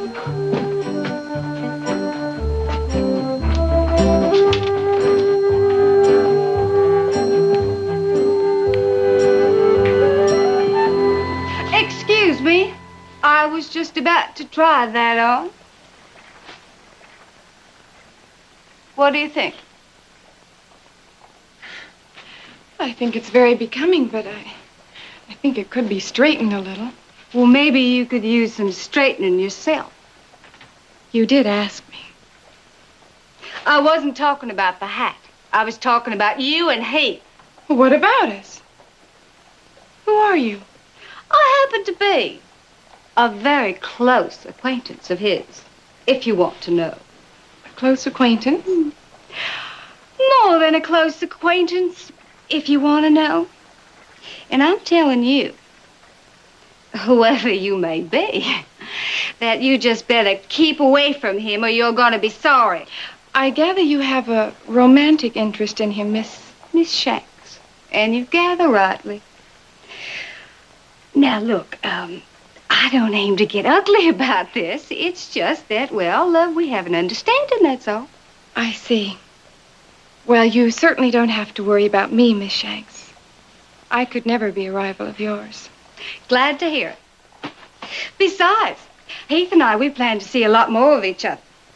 So if you'll just excuse me, I have some things to buy. Then she said you'd better keep away from him or you'll be sorry. Well, you should have told her that you were his sister. Audra, you could have been shot stone cold dead. I didn't think of that. Well, you know what they say. Hell hath no fury like a...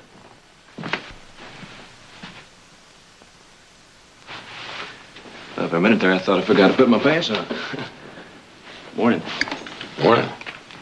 Say, Nick, I won't be able to check out that will this afternoon. Oh, it can wait. You, have something more interesting to do? I promised to show somebody around the old Webster place. Anyone I know? I don't think so. Pass it, Butter. It's right in front of you. Good morning. Morning. Good morning. Morning, Mother. Good morning, Heath. Good morning. Well, I know it's very early in the morning, but I detect something's going on. What is it? Nothing, really. I was just about to tell Heath I met a friend of his yesterday in town, a Miss Shanks. She seems to think quite a lot of him. Was that right? Pass the sugar. Right in front of you. Oh, more than that. She just about challenged Audra here to a duel. I understand Audra wouldn't stand a chance. She draws like a hired gun. Well, she sounds like a fascinating creature. I'd like to meet her. Oh, we'd all like to meet her. Meantime, why don't we let Heath have his breakfast in peace? Yes, we ought to let him have a peaceful breakfast. Because he's probably in for an exciting afternoon. Of course, it'll be a lot of work, but there's water here, and that's the main thing. Water, that's the main thing. How many head of cattle your brother figured on running? Well, I don't know for sure. You like this place, Heath? Well, who wouldn't? It's some of the best land in the valley. Do you ever think about settling down? Having a place of your own? Oh, I've got my own place. You do? My family and I, we run a few head. Family. That ain't the same as having a place of your own. You know, like a man and a woman having theirs. Do you ever think about that? Well, it passes through my head every once in a while. Funny. I never thought about such a thing in my whole life before. Yeah, well, guess we better be getting back, huh? I sure do like you, Heath. Thank you, Dilly. I like you. Well, that ain't what I mean. What I mean is, well, I guess I mean I love you. Love me? We just met. Oh, well, don't you go laughing at me. Well, I know it ain't a girl's place to be saying it first, but when I have something on my mind, I say it right out. Okay? Okay. Well, if you're surprised, it ain't nothing compared to what I am. Why, if somebody told me I'd be feeling this way, but I do. That's all there is to it. Why else would I feel like, well, like there's a big bell ringing inside me every time I even just think about you? Do you love me, Heath? Just a little bit? Well, you don't have to answer that. Not yet. All I know is that I love you, that I want you, that I'm gonna have you.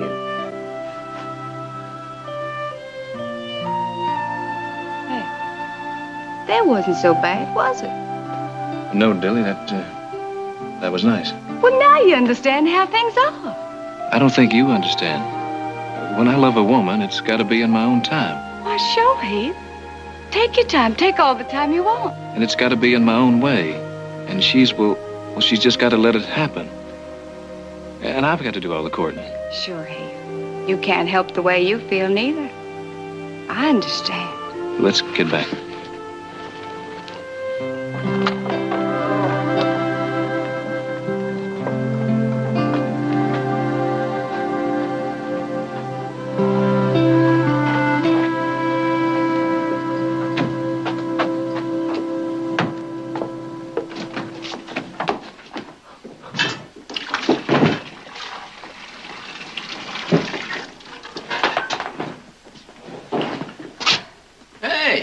Where'd you swipe that thing? I didn't swipe it, I bought it.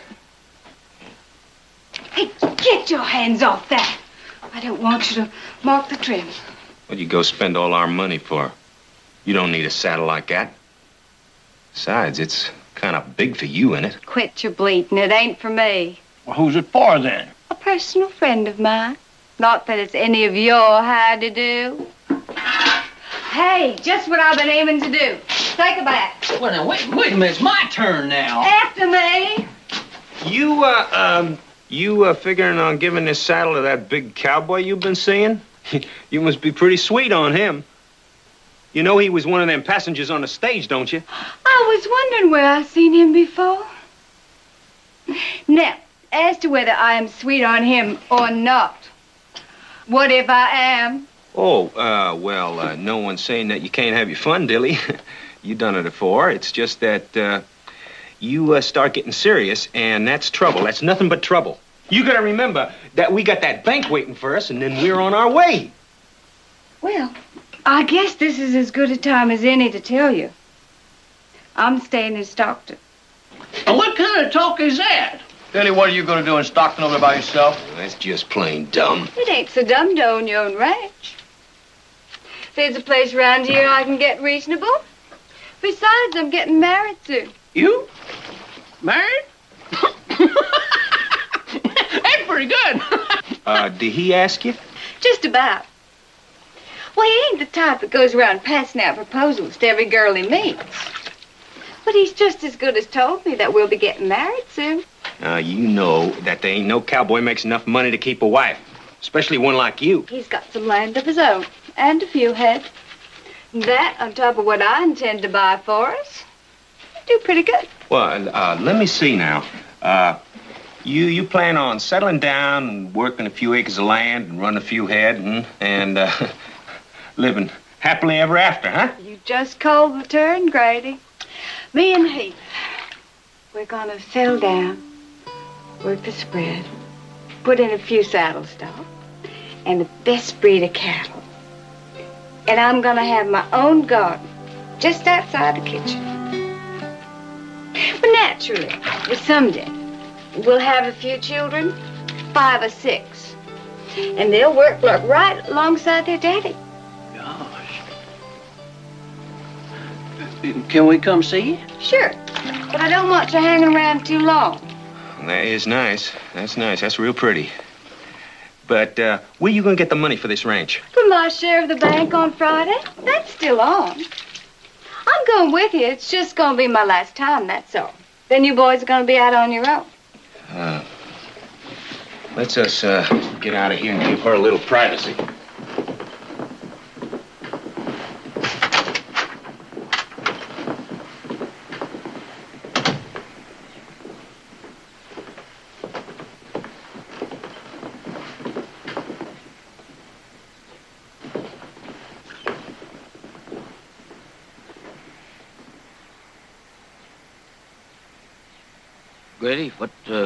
Grady, what are we gonna do without Dilly?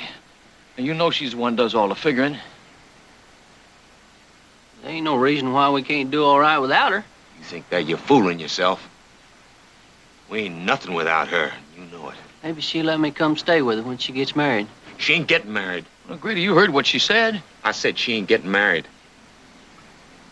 We're gonna make sure that that cowboy don't marry nobody's sister.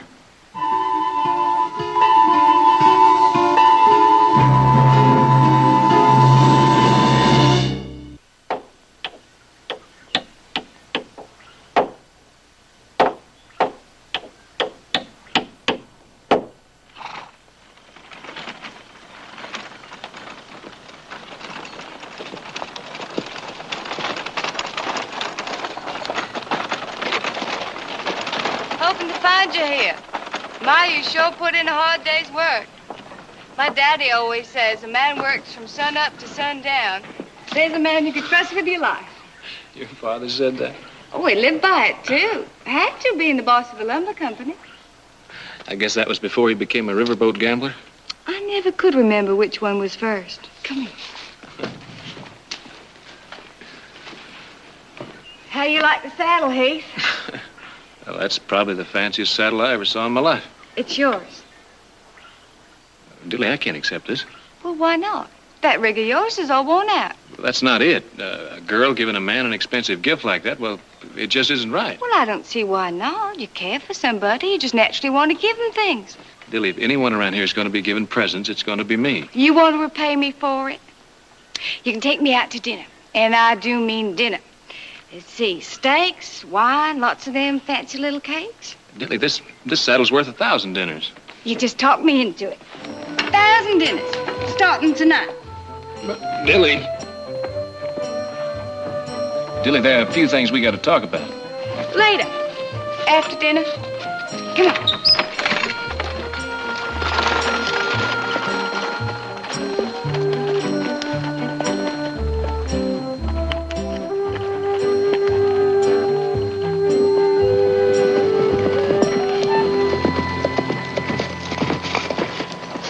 Oh, that's beautiful, Heath. Yes, it is. A gift from someone? How'd you know? Because I know you, and that's not the kind of a saddle you'd buy for yourself.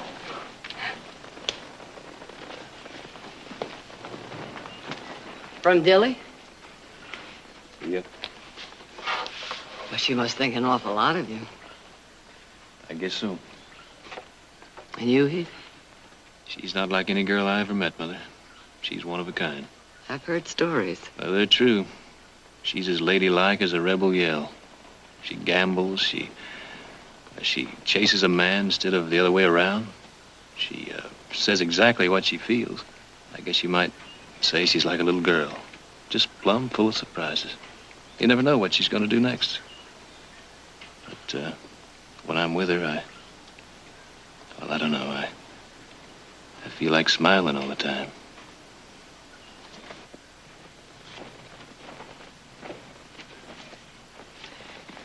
But you're returning the saddle? Well, it's the third time today I've loaded it up. I don't want to hurt her feelings, but I can't accept this. Otherwise, she'll think you feel something you really don't. That's exactly it, Mother. And whatever it is I feel, I don't think it's love. Then she has a right to know that, if you're sure. I'm sure.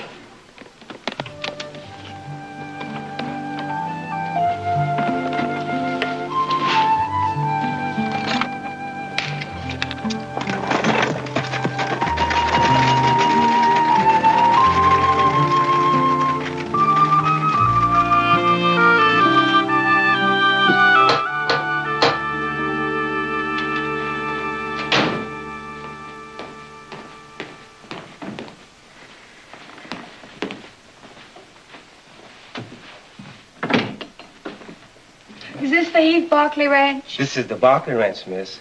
All of it? From the gate. The one back yonder about 5 miles? That's the one. Oh, wait. Mrs. Barkley, this young lady's looking for Mr. Heath. He left for town. Oh. Oh, well, that's all right. I was just out riding, and I thought I'd drop by. But it's okay, because he's going to be taking me out to dinner tonight. You must be Miss Shanks. Dilly. Please, come in and have some coffee with me. Oh, all right. Silas. He must have told you about me. A little. Well, he ain't exactly talkative. Not like I am. I think maybe that's one of the reasons I feel about him the way I do. Anyway, I could never get along with anybody like me. You're in love with Heath, aren't you? Yes, ma'am. And that's coming straight out with him. And I'll tell you something else. He loves me, too. And one of these days, we aim to be married. Oh? Well, he hasn't exactly come out with it yet. But he's sure been hitting around. Miss Shanks, Dilly, I know Heath pretty well. And he's not the kind that hints around. Are you really sure he feels this way? Well, I know him pretty well, too. And I say we aim to be married. And I hope you ain't gonna talk against it. No, I'd be happy to welcome any girl of Heath's choice. It's just that I feel... Well, maybe you don't think I'm good enough for a place like this. Well, let me tell you, my daddy was in the cotton business down south, and we had a house big as this, even bigger. Well, it's not a question of a house or how big it is. I'm talking about Heath's feelings for you. You see, Dilly, when you love somebody and you want a future with them, it's very easy to misunderstand. Do you know what I'm trying to say?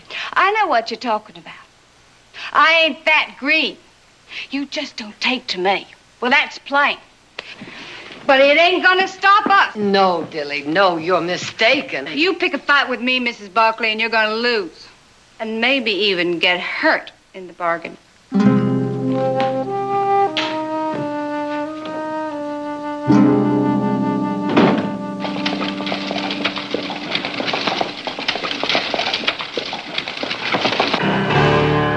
That's him.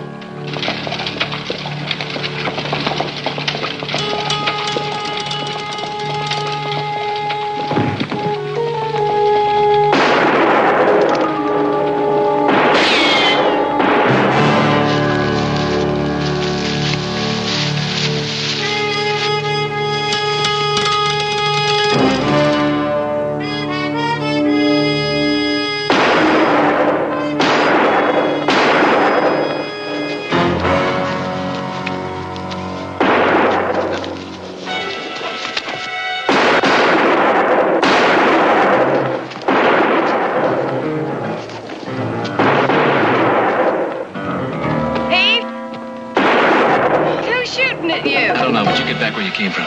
Hey, he's got somebody with him. Well, get him too.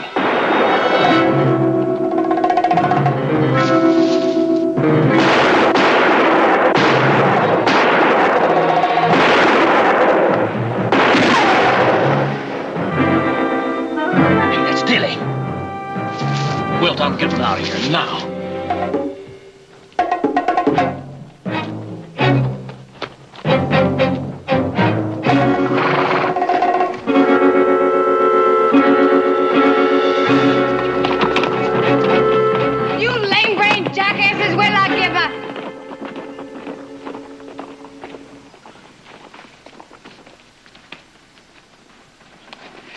Bet you could have taken care of them yourself, Heath. But I sure am glad I come right. Something wrong? You always clean a gun like that, Dilly? Well, my daddy used to teach the Army how to use and protect their weapons. So every time I shoot. Every time you shoot? Well, when I'm out hunting and all. Heath, what's the matter? You said you came in on that stage Thursday morning. You and your brother? I don't recollect that. You don't recollect saying it, or you don't recollect coming in on that stage Thursday? Come to think of it, I couldn't have been on the stage Thursday. That was the day there was some sort of fuss. You were on the stage Thursday. Well, now, I don't recollect saying that. Well, there was talk. Yes, that's it. We come in Friday morning. You came in on the stage Friday morning? Mm-hmm. Dilly, there's no stage into Stockton until late Friday afternoon. Now, who are those men? Well, how should I know? Because they stopped shooting when they saw you. 4 riders who held up that stage. Their leader cleaned a gun like you just did. You're talking crazy. I don't think so, Dilly. It was you who led those riders. It was you who killed that stage driver.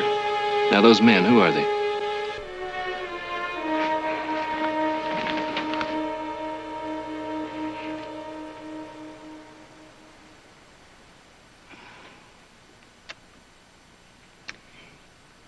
Them three's my brothers. And the four of you, a gang. How long you been in this business?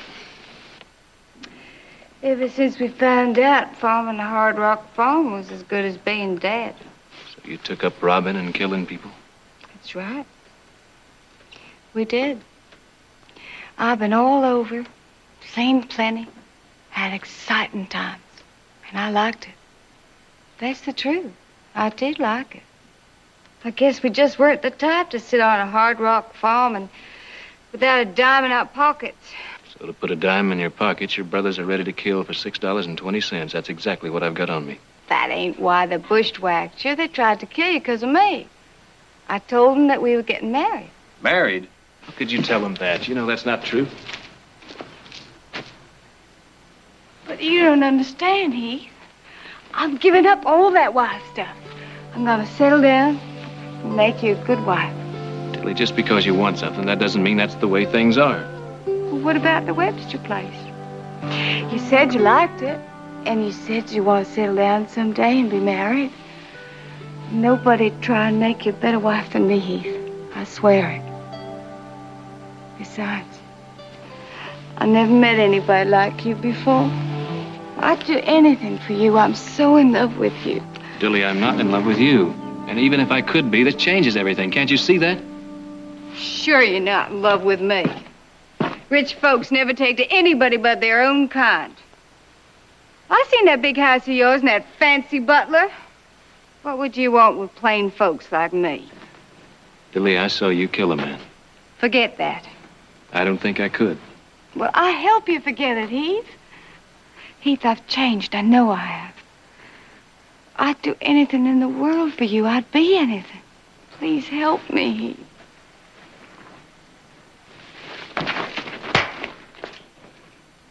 I'm sorry, Dilly. I'd like to walk away and forget I ever met you, but I can't. Turn round. You would have turned me in, wouldn't you? I'd have turned you in. You just gotta naturally tell the truth, don't you? Killing me's not going to change things. Well, it might make me feel a whole lot better. Now, I've got another plan for you, so you just get on. Come on, move.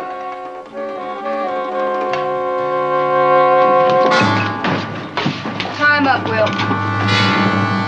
Get on over there. Up brother. against the post. Put your hands behind your back. Time up. Well, now, Dilly, isn't that a funny way to treat your intended? Don't you give me none of your jaw. He ain't gonna be nobody's intended. And what's he doing here? We're gonna use him when we take the bank. Use him? Ain't you got nothing in that head of yours? With him around, nobody's gonna start shooting at us. Boy, you sure singing a different tune about him now, ain't you? You never mind my tune.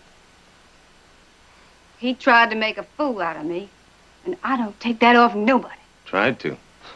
I think he done it. Look, you said all you're gonna say on that, because I don't want to hear no more about it. No, sir. Nobody at that bank's gonna start shooting at him. Him and his family own half of this valley. What are you gonna do with him when we're through? Well, there'll probably be some shooting there. He's liable to be hit by a stray bullet while we're riding out, huh? Grady? That's the best idea you had all year.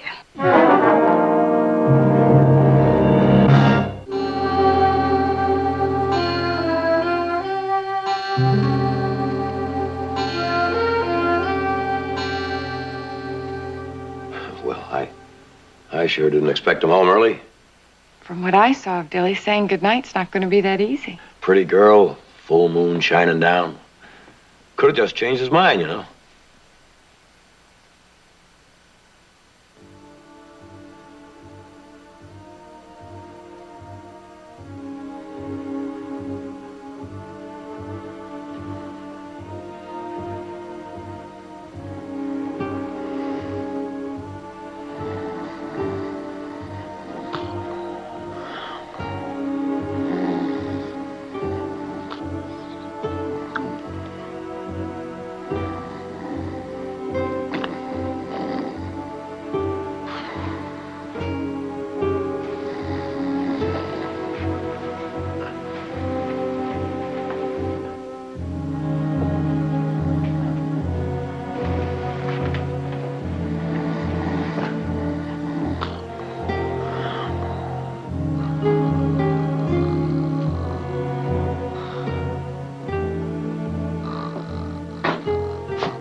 wouldn't have heard thunder. Go on. Huh? Go on! What? Oh, sit up, have a cowboy tie up.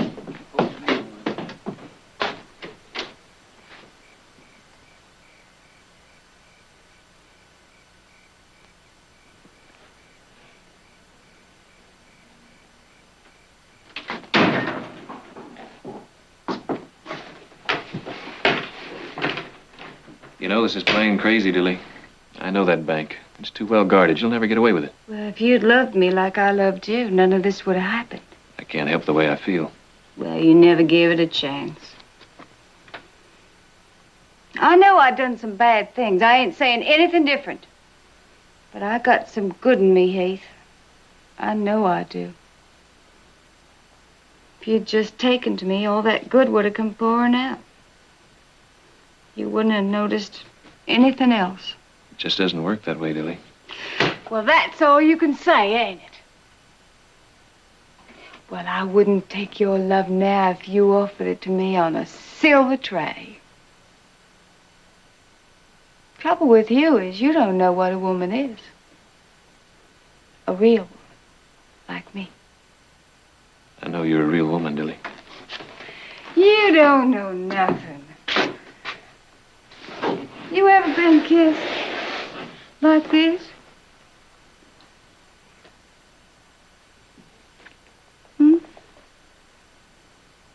Or like this?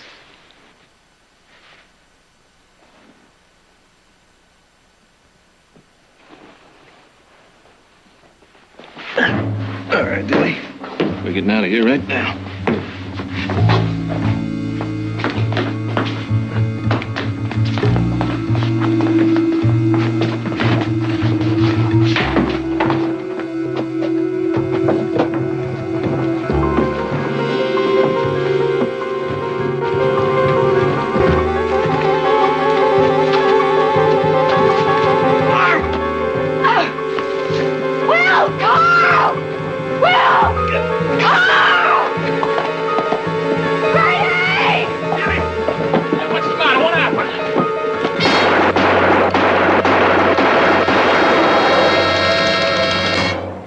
We best hightail it out of here. Come on, Dilly.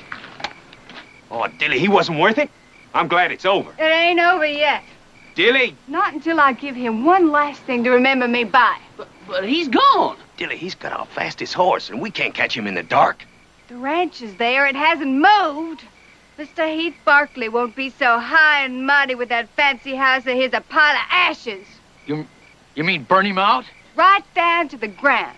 Dilly, he's going to get the sheriff. We got no time. We got time. They ain't gonna look for us there.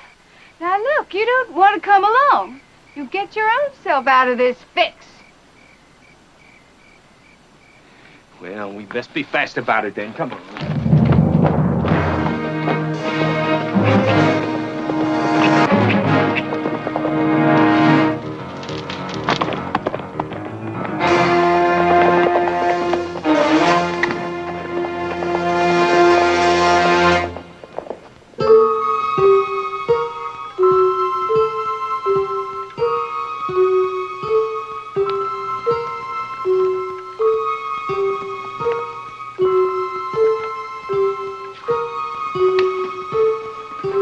Mother, why don't you go on to bed? I'll turn those out. I thought you'd gone to sleep.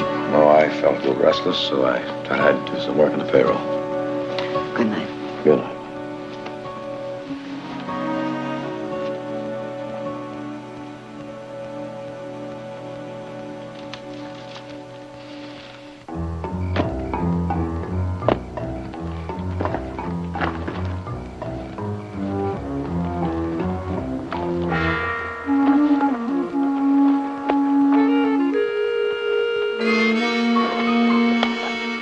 I'll take the ball. You get the house. Go on.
leave it burn.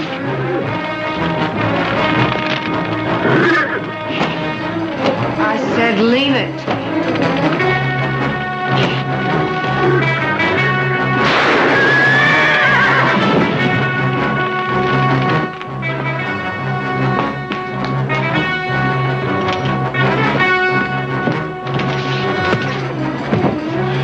Let's get out of here.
Tilly. Keith Barkley. I could make you the best wife.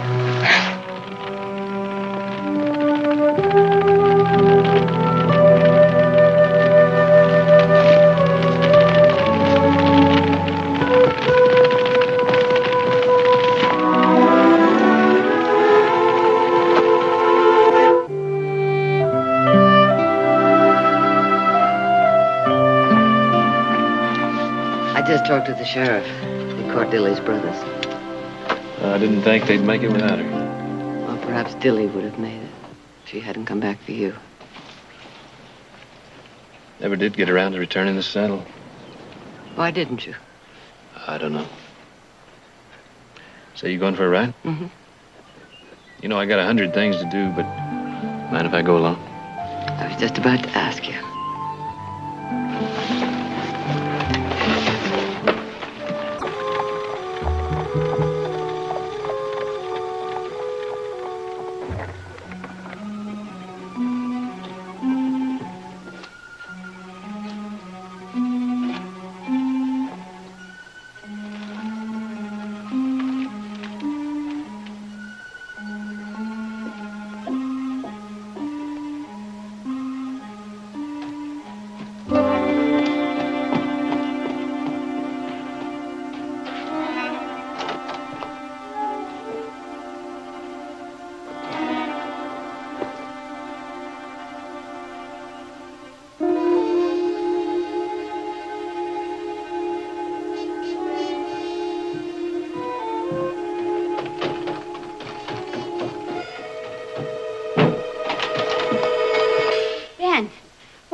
But you told me... What are you doing here? He isn't here yet, huh? I have told you that there isn't anybody else. You say that to me right here in this place? Oh, and why don't you ask me why I'm here? I don't have to ask you anything. I know why you're here. I'm here because Maria's sick, and she needs my help. Good Samaritan? To a servant I fired for thieving? She was kind to me. That's why I helped her. In the middle of the night, when I'm supposed to be away on business. Would you have ever let me come here any other time? And that? I suppose that's for Maria.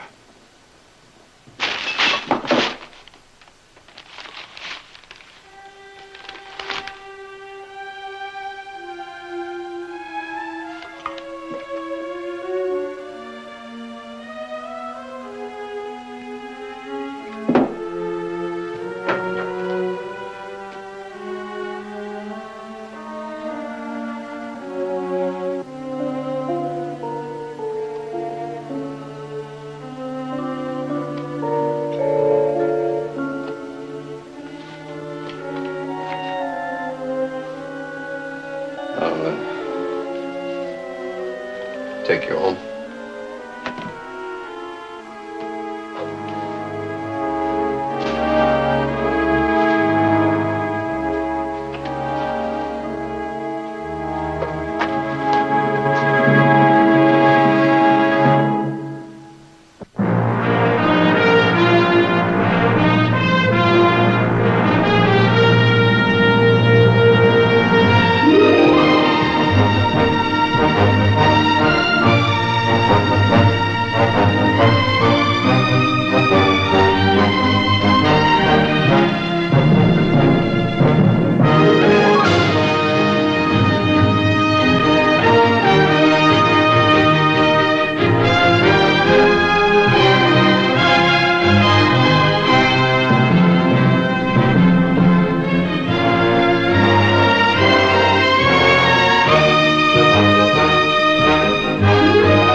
both all right, I guess. You doing, old boy, huh? Stumble there, did you? Huh? Old Coco's getting a little old for this work, ain't he? What do you mean, old? He just stepped in a chuck hole back there, is all. Yeah, I've been noticing. A lot more holes around here than there used to be. Maybe there are. Maybe there are. You know, that trip you're going on tomorrow, that ain't no Sunday ride through back pasture. What do you mean? Well, meaning I broke in that new stallion you like. Won't you take him along tomorrow? Give you a chance to get to know one another. Big Duke? Sure. Well, maybe you're right. Maybe old Coco here does need a rest. Maybe you're right. Well, yeah, old Coco here, he's earned retiring twice over. Retiring? Who said anything about retiring? Not me. Old Big Duke, you know, he's got a lot younger outlook. May even be able to give you a more personal hand at picking out them brood mares, huh?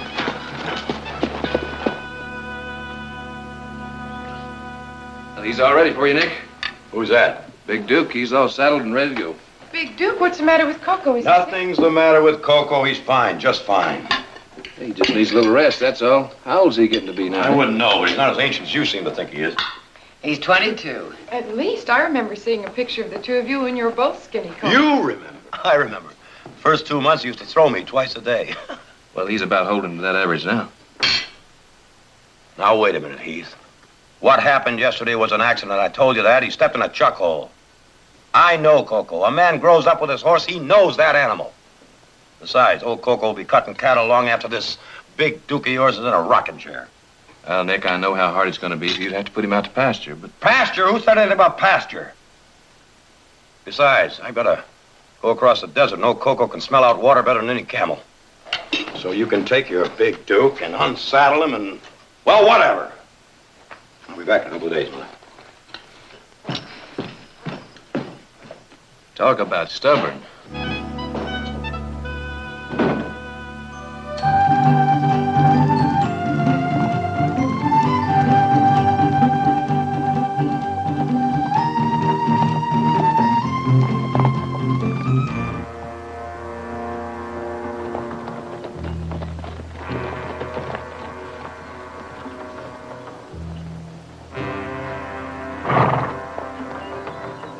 Let's take it. Come on.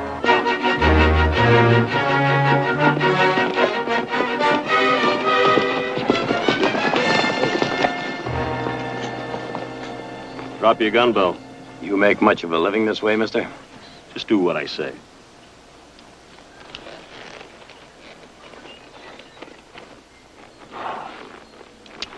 Now, you just come along with us. Could you just tell me where we're going? You'll find out soon enough. All right, let's move out.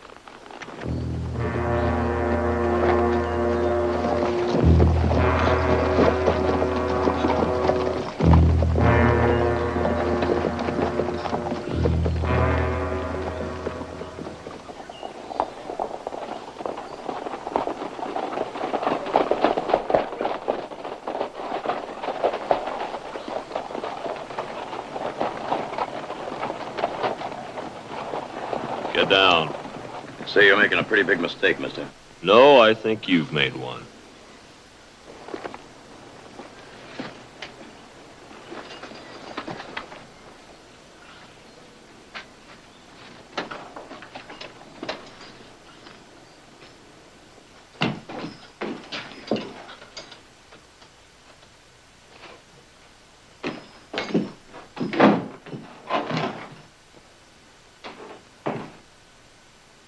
Welcome to the club. It'll take 5 sticks of dynamite to blow your way through that window. What's all this about, anyway? You've got no right. This is the United States. We got the same treatment you did. They didn't give us no reason or nothing. My name's Gandy. Barkley, Nick Barkley. This here's Bodkin. You sure they locked that door? You let me out of here! You've got no right! Let me out!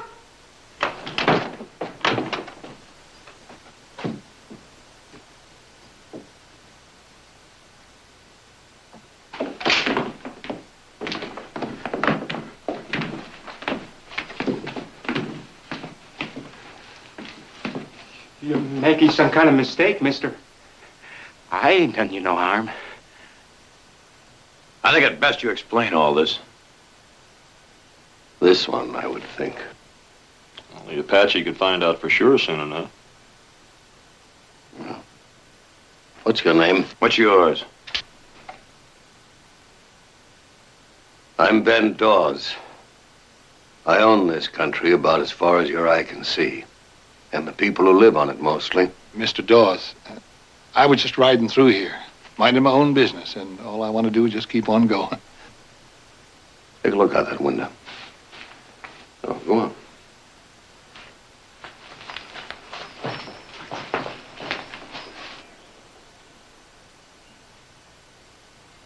What do you see? Horses? Just horses. A bit more, I should think.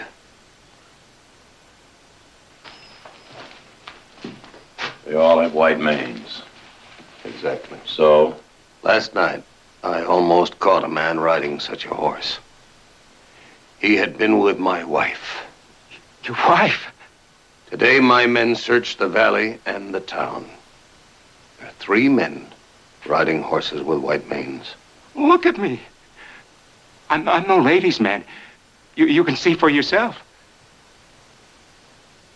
Look, I swear I never set eyes on your woman. I don't want to. Meaning no offense, of course. Never set foot in this country until this morning.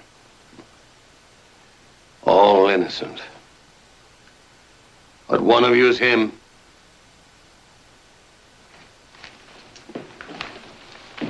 Best the other 2 find out who he is. Let me know.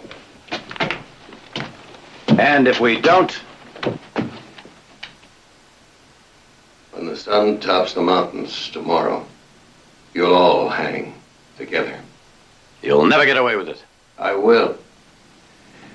I'm the law here, and the judge. As far as you can see in any direction.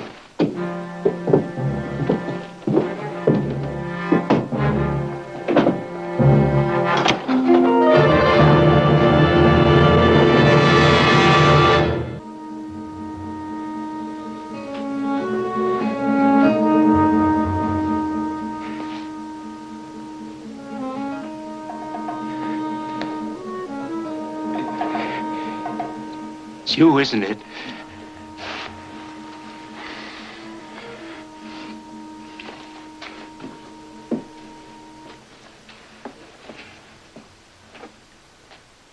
I saw her, you know.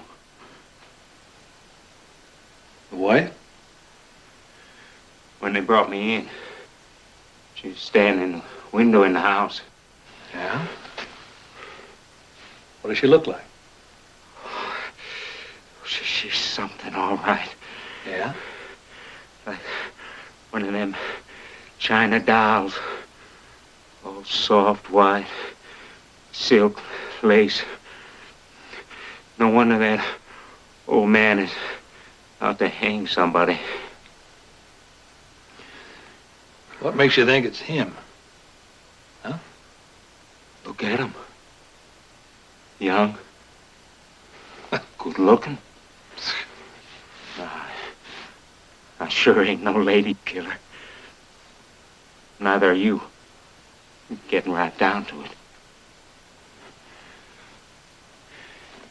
She'd sure go for his kind, all right. That'll be enough out of you, little man. We don't need any kind of this loose talk around here. It's this minute to do things.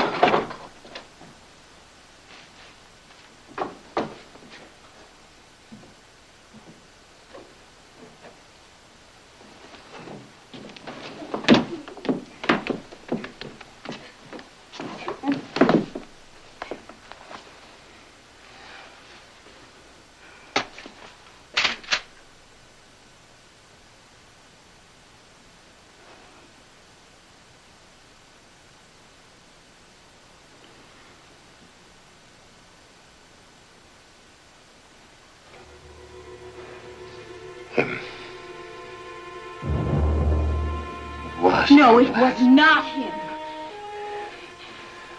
Young and handsome.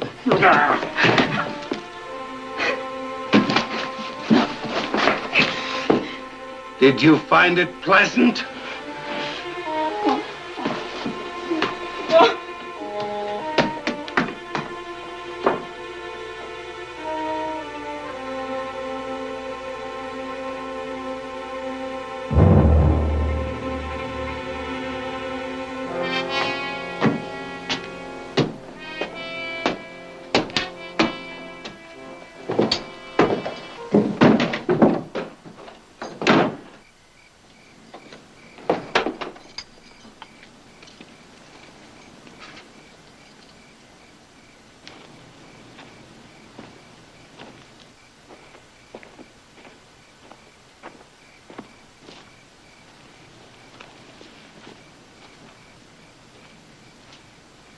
Can I, do something for you, Mr. Dawes? No. No, Tony. Thanks, anyway.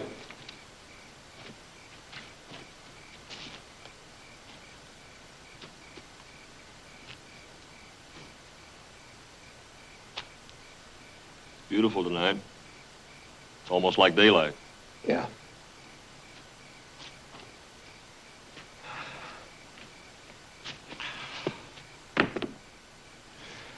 Yeah, it's what we used to call a hunter's moon.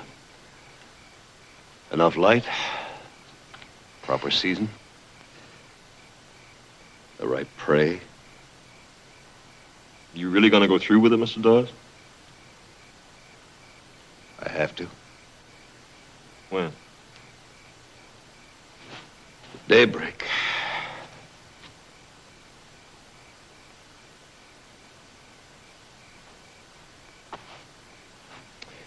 Lord works in mysterious ways. He takes. But he gives. And I'm grateful. My own blood son couldn't stand quite as tall in my shadow as you do. Let me do the job for you. Oh, no. Keep your hands clean no, of this. Tony, no.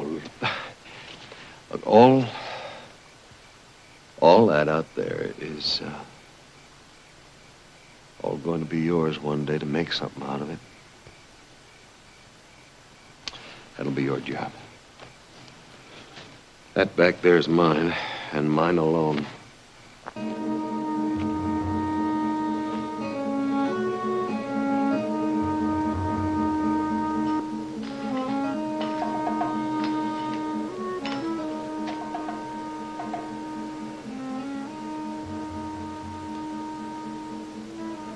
I must say, for a man that's about to hang, you don't look too worried. Well, as a matter of fact, I'm not too worried. As a matter of fact, I know how to get out of here. You never said so before. Yep, well, I'm saying so now. What do you got in mind? Get out of my way, Berkeley! Mine! It is him. Just like I said right from the beginning. I said he was the one. Come on, get Dawes down here. Start yelling. Get it!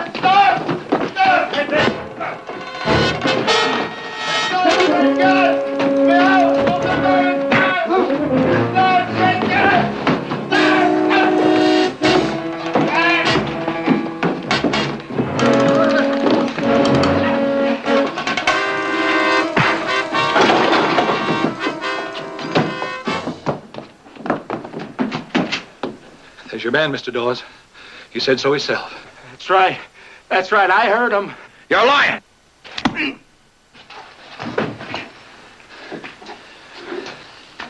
Oh, yeah, he was bragging about it. Only he said he wasn't going to die by himself. He said we was all going to hang together. Of course, I knowed it was him even before he said it.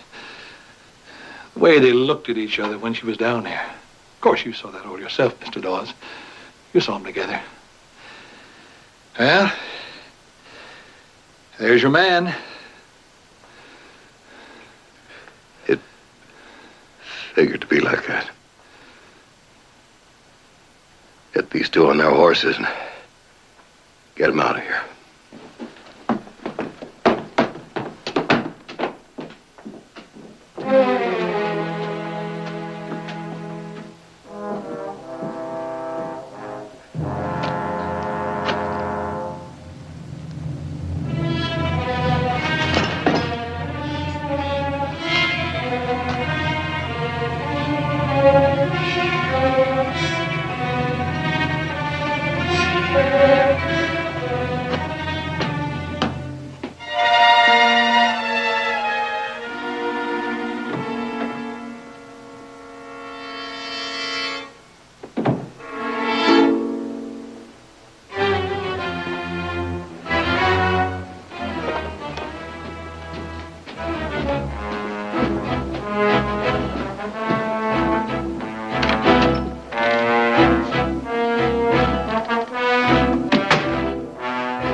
Bragged about it.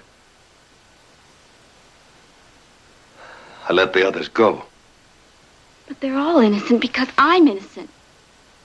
Can't you understand You're that? going to beg for his life now? Ben, please. No, please, why won't Why you... didn't I just leave you where I found you? Ben, there isn't any man but you. No more. From now on, you're a prisoner. This house is your jail. You're going to be watched every second and followed every step, day and night. And there was going to be no man at all, for as long as you live.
I can help you.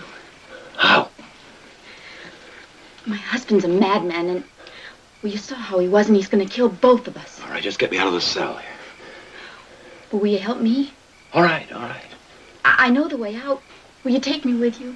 Just anywhere, out of his reach. All right, but how do you get me out of the cell? Here. The key to the door. Good. No, but there's a guard up there. The Apache. Well, here goes.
to you?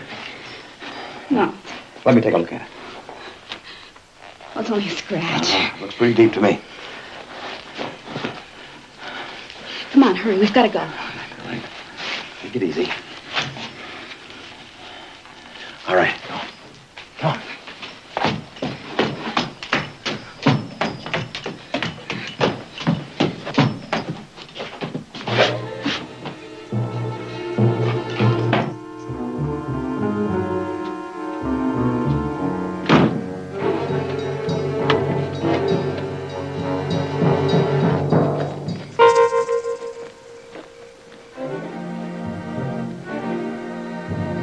This way.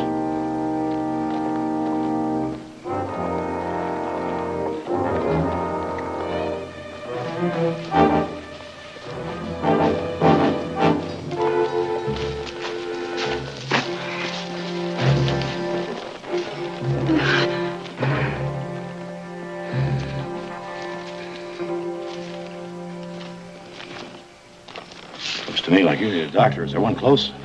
Yes, he's in town about 5 miles. I'm sorry. Sorry.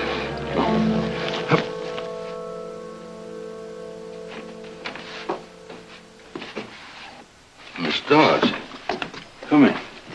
Sit over here. Oh, my. My. Let me see.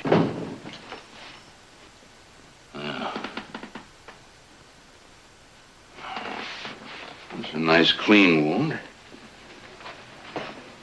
You're gonna be all right, Miss Dawes. You must be that fellow Ben Dawes is looking for. Well, you won't get very far. We'll keep this bound up tight. Why not? You won't have any stitches in there. Well, 100 horses couldn't take you far enough away if Ben Dawes got his mind set on catching you. Oh, I don't know. I think I'll make it. And if you was figuring on taking her with you, you ain't. And I suppose you was figuring on taking her with you. You suppose right. Look, Dr. Ben was wrong about him. I just met him today. Well, be pretty hard convincing him of that now, wouldn't it? We could have just waited around until Ben hung him. Yep. That's gonna be as good as new in a couple of days now. You just sit there.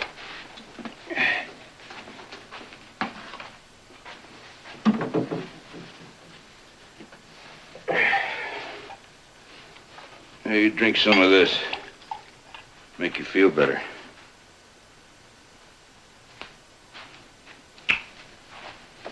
You know, there's no stopping Ben Dawes. You may have to kill him. Well, now, I just might have to do that. There'll be a lot of folks maybe not appreciate that. Meaning you. Well, you may not like what you see in me now, but you'd have liked me a lot less 7 years ago before I met Ben Dawes. Well, the Ben Dawes I knew would murder 3 men, guilty or innocent. Yeah. It's hard to figure. Man I know picked a bum out of the gutter and put some manhood back in his spine. Oh, I see. What you're saying is one good turn makes up for all the bad ones. Huh? No, as a matter of fact, this ain't the first time he's done something like that. Now, you take that young Tony Semper. The young fella just drifting along, becoming a real no good. Ben Dawes picked him up, treated him like his own son, grooming him to step into his own boots when the time comes. What would you have us do, Doctor? Sing praises to the great Ben Dawes while he hangs us from the nearest tree? No. As a matter of fact, I hope you make it, both of you. Well, you best be going. Miss Dawes, I'm not going to alert your husband. Man's got to pay for his own debts out of his own pocket, not out of somebody else's. All right, come on.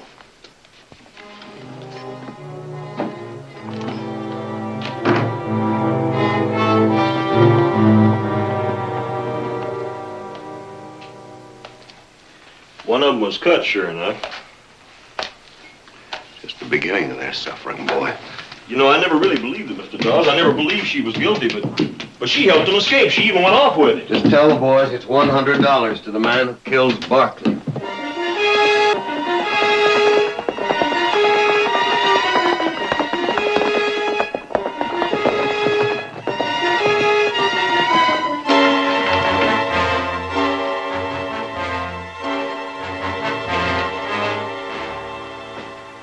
Followed a trail, Doctor, right here to your house.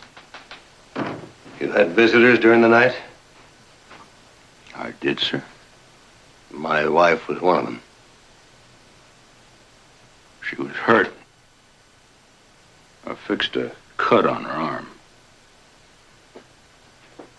Did you know they were running away? Yes, I did.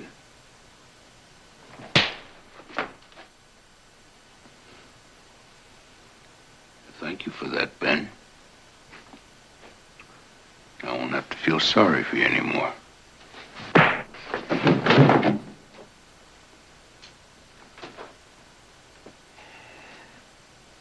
Time you needed help, I gave it.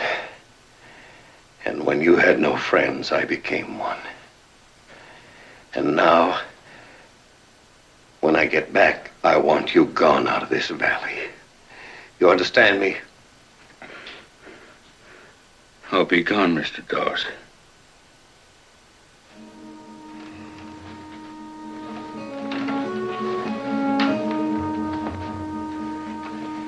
Doctor, you helped them. Why?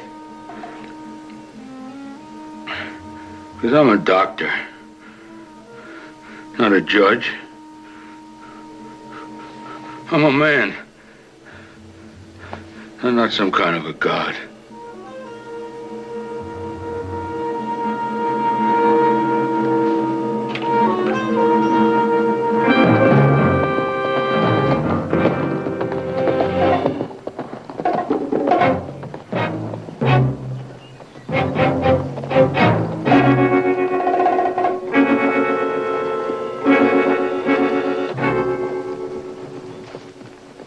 Is there something wrong with him, Nick?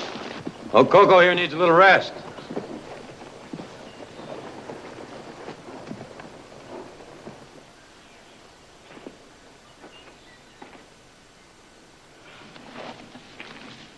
Yeah. Not as young as he used to be, you know. But he'll be all right. He'll be fine. I guess you're probably wondering about a lot of things. Oh, you can tell me about that sometime. No, you've already deserved the right to know. It wasn't always like this between Ben and me. Well, he was different when I first met him in San Francisco. Is that where you're from, San Francisco? Yeah. I never knew my parents. I was brought up by an aunt and one of my uncles. That was a very unhappy time. Then along came Ben Dawes. He was on town on business, and he was just everything I'd always dreamed of. So you married him? Yes. I loved him because he was big and strong and mature. And because he said he loved me. And he brought me here to his castle. I thought I was going to be Cinderella. But this castle turned out to be a dungeon, a prison. Oh, no. Wait a minute. You don't have to go into all this, you know. No, I want to. Well, it's because of me you got into all of this anyway. It won't take long. There's not much more. See, Ben changed. He became mean and cruel and jealous. And he never let me see anyone but the ranch hands and the people in town. And as you well know, he owns every single one of them. All those beautiful dreams he's gonna make come true for me. They're all gone. Just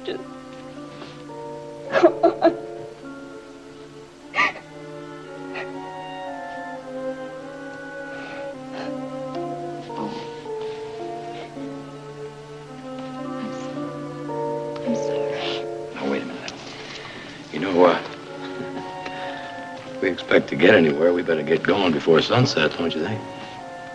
Huh? Come on. You're right. Come on.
What is it, Nick? Just a little breather is all. Oh, now don't worry, we'll make it. Right now, I'd say we all need a rest. Don't you?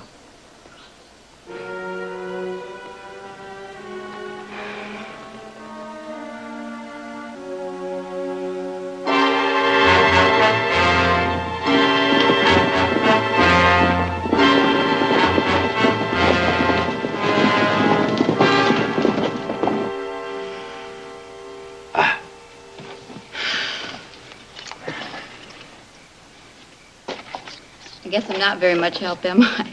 Oh, well, now, you're too pretty to have to work. I don't think I ever left the city till I met Ben. Well, that was just my luck. I like the city. I like all the lights and the fancy places to eat. I had 2 weeks of that when we were first married.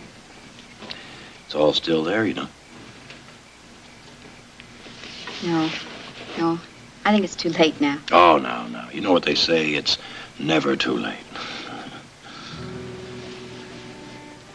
You really think so? I mean, to be a silly little girl again? Or a woman.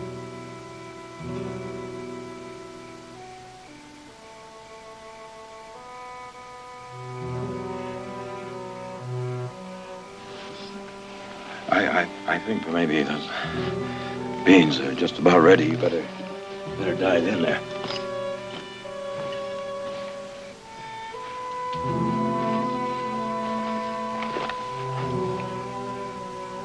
Aren't you going to eat? In a minute.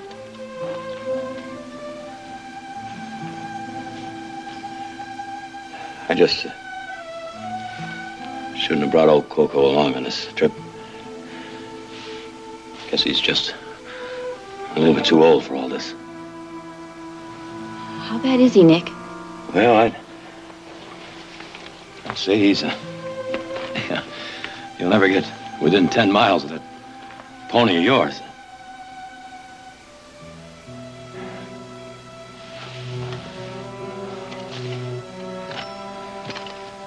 Juliet, you sure you know the way out of here? Yes. All right, then. Tomorrow morning, first thing, you hit the trail. You and that horse of yours get out of here as fast as you can. You mean alone? It's the only way. Now, you'll make twice the time we made today. And by tomorrow evening, you'll be safe and sound. No, Nick. I said yes. I'm not going anywhere without you.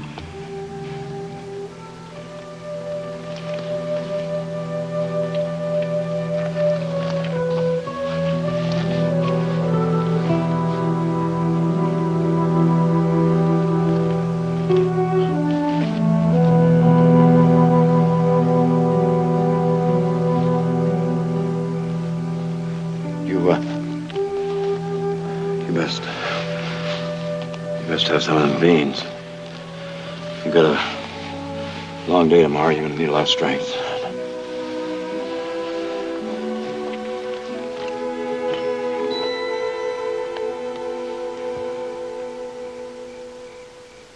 Nick.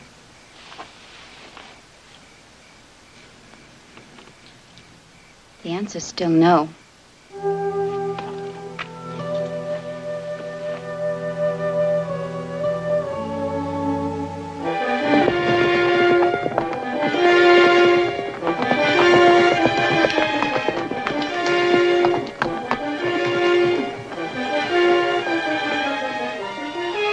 Looks like they're gaining on us.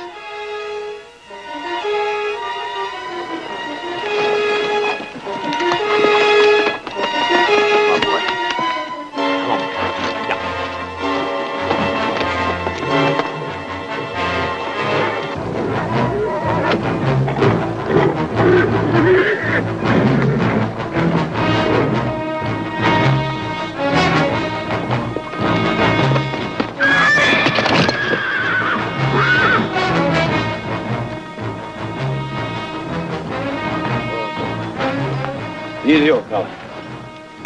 Easy, boy. Easy, boy.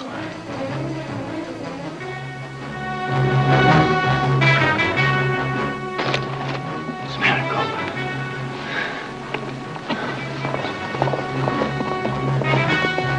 Think you can make it? Come on, let's try it. Huh? Come on. Come on. Come on, Colt. Colt, come on. Come on, Colt. Come on.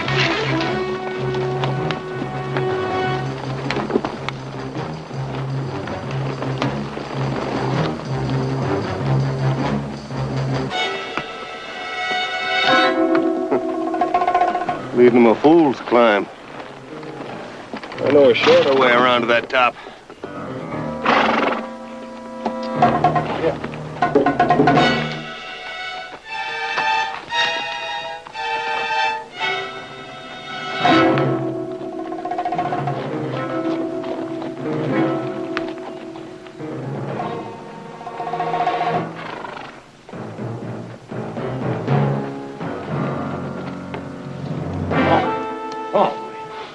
Attaboy. Move. Nick!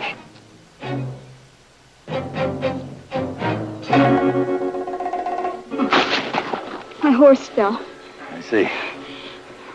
Well, I'm sorry I ran out on you. I was just afraid, all right? That's all right. Where are you going? I'm not gonna let that horse stay down there. But- Now you wait here. You hear me? You wait right here.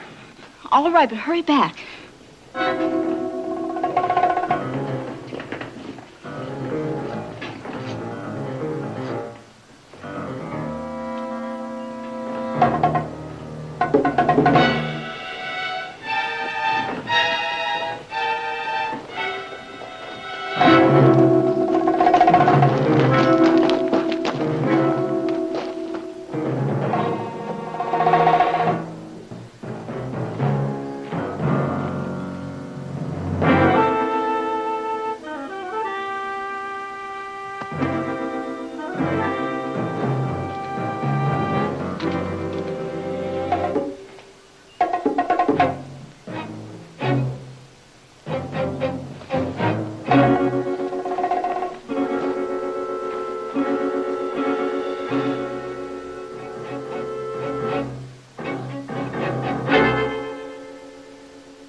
What's he doing?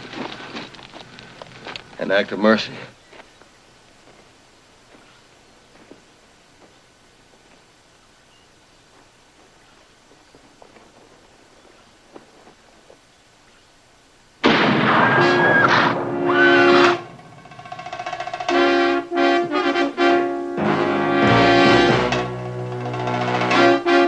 All right.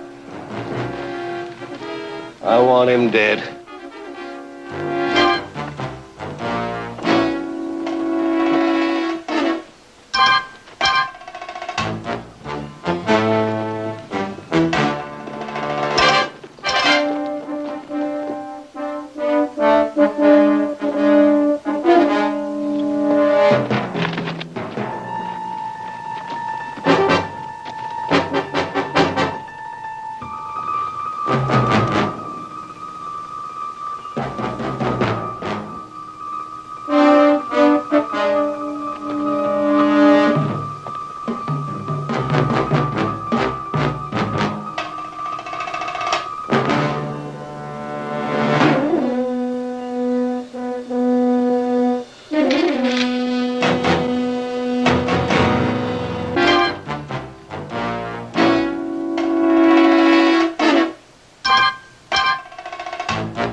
Tony. Juliet, get down!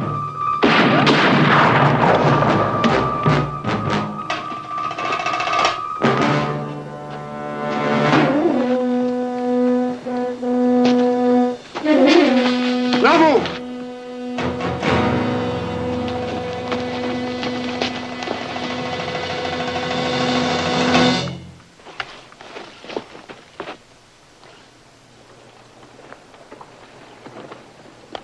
Tried to kill me. Why? Tony, why? You've picked yourself quite a pair, Mr. Dawes. Juliet and me.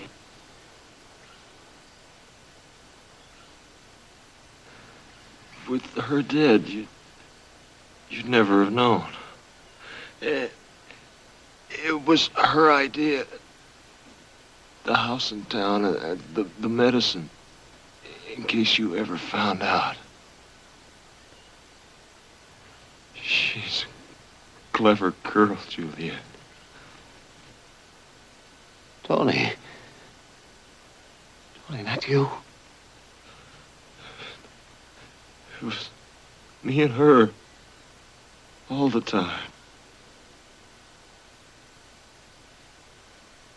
I'm sorry.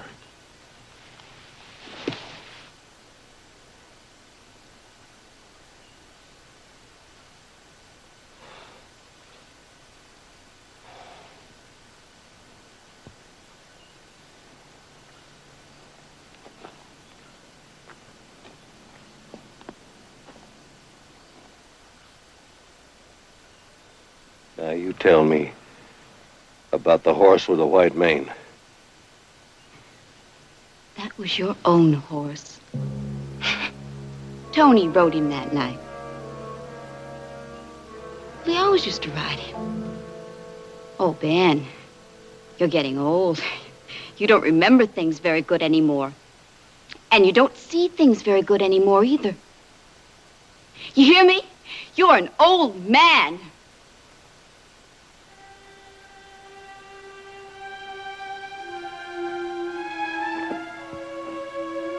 Would you get her out of here?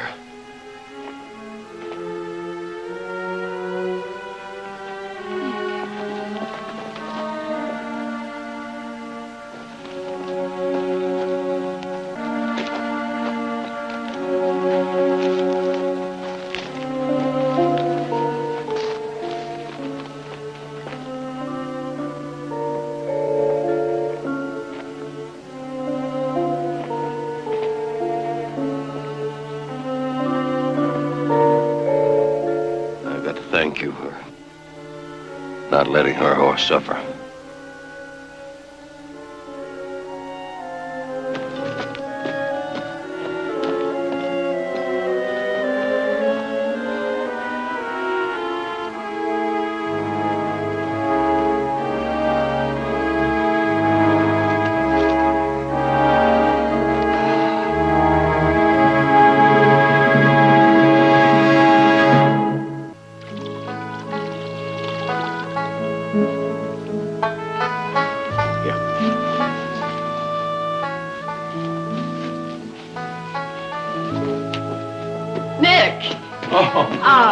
Welcome home. Wait till you see those brood mares I brought back with me. They're out in the corral. Looks like you had a rough trip. Oh, just average. Well, it took 3 more days than you planned. Why? Well, as a matter of fact, I'll bet he met a pretty young girl somewhere. I did. I thought so. I think I'll look at those mares you've been talking about.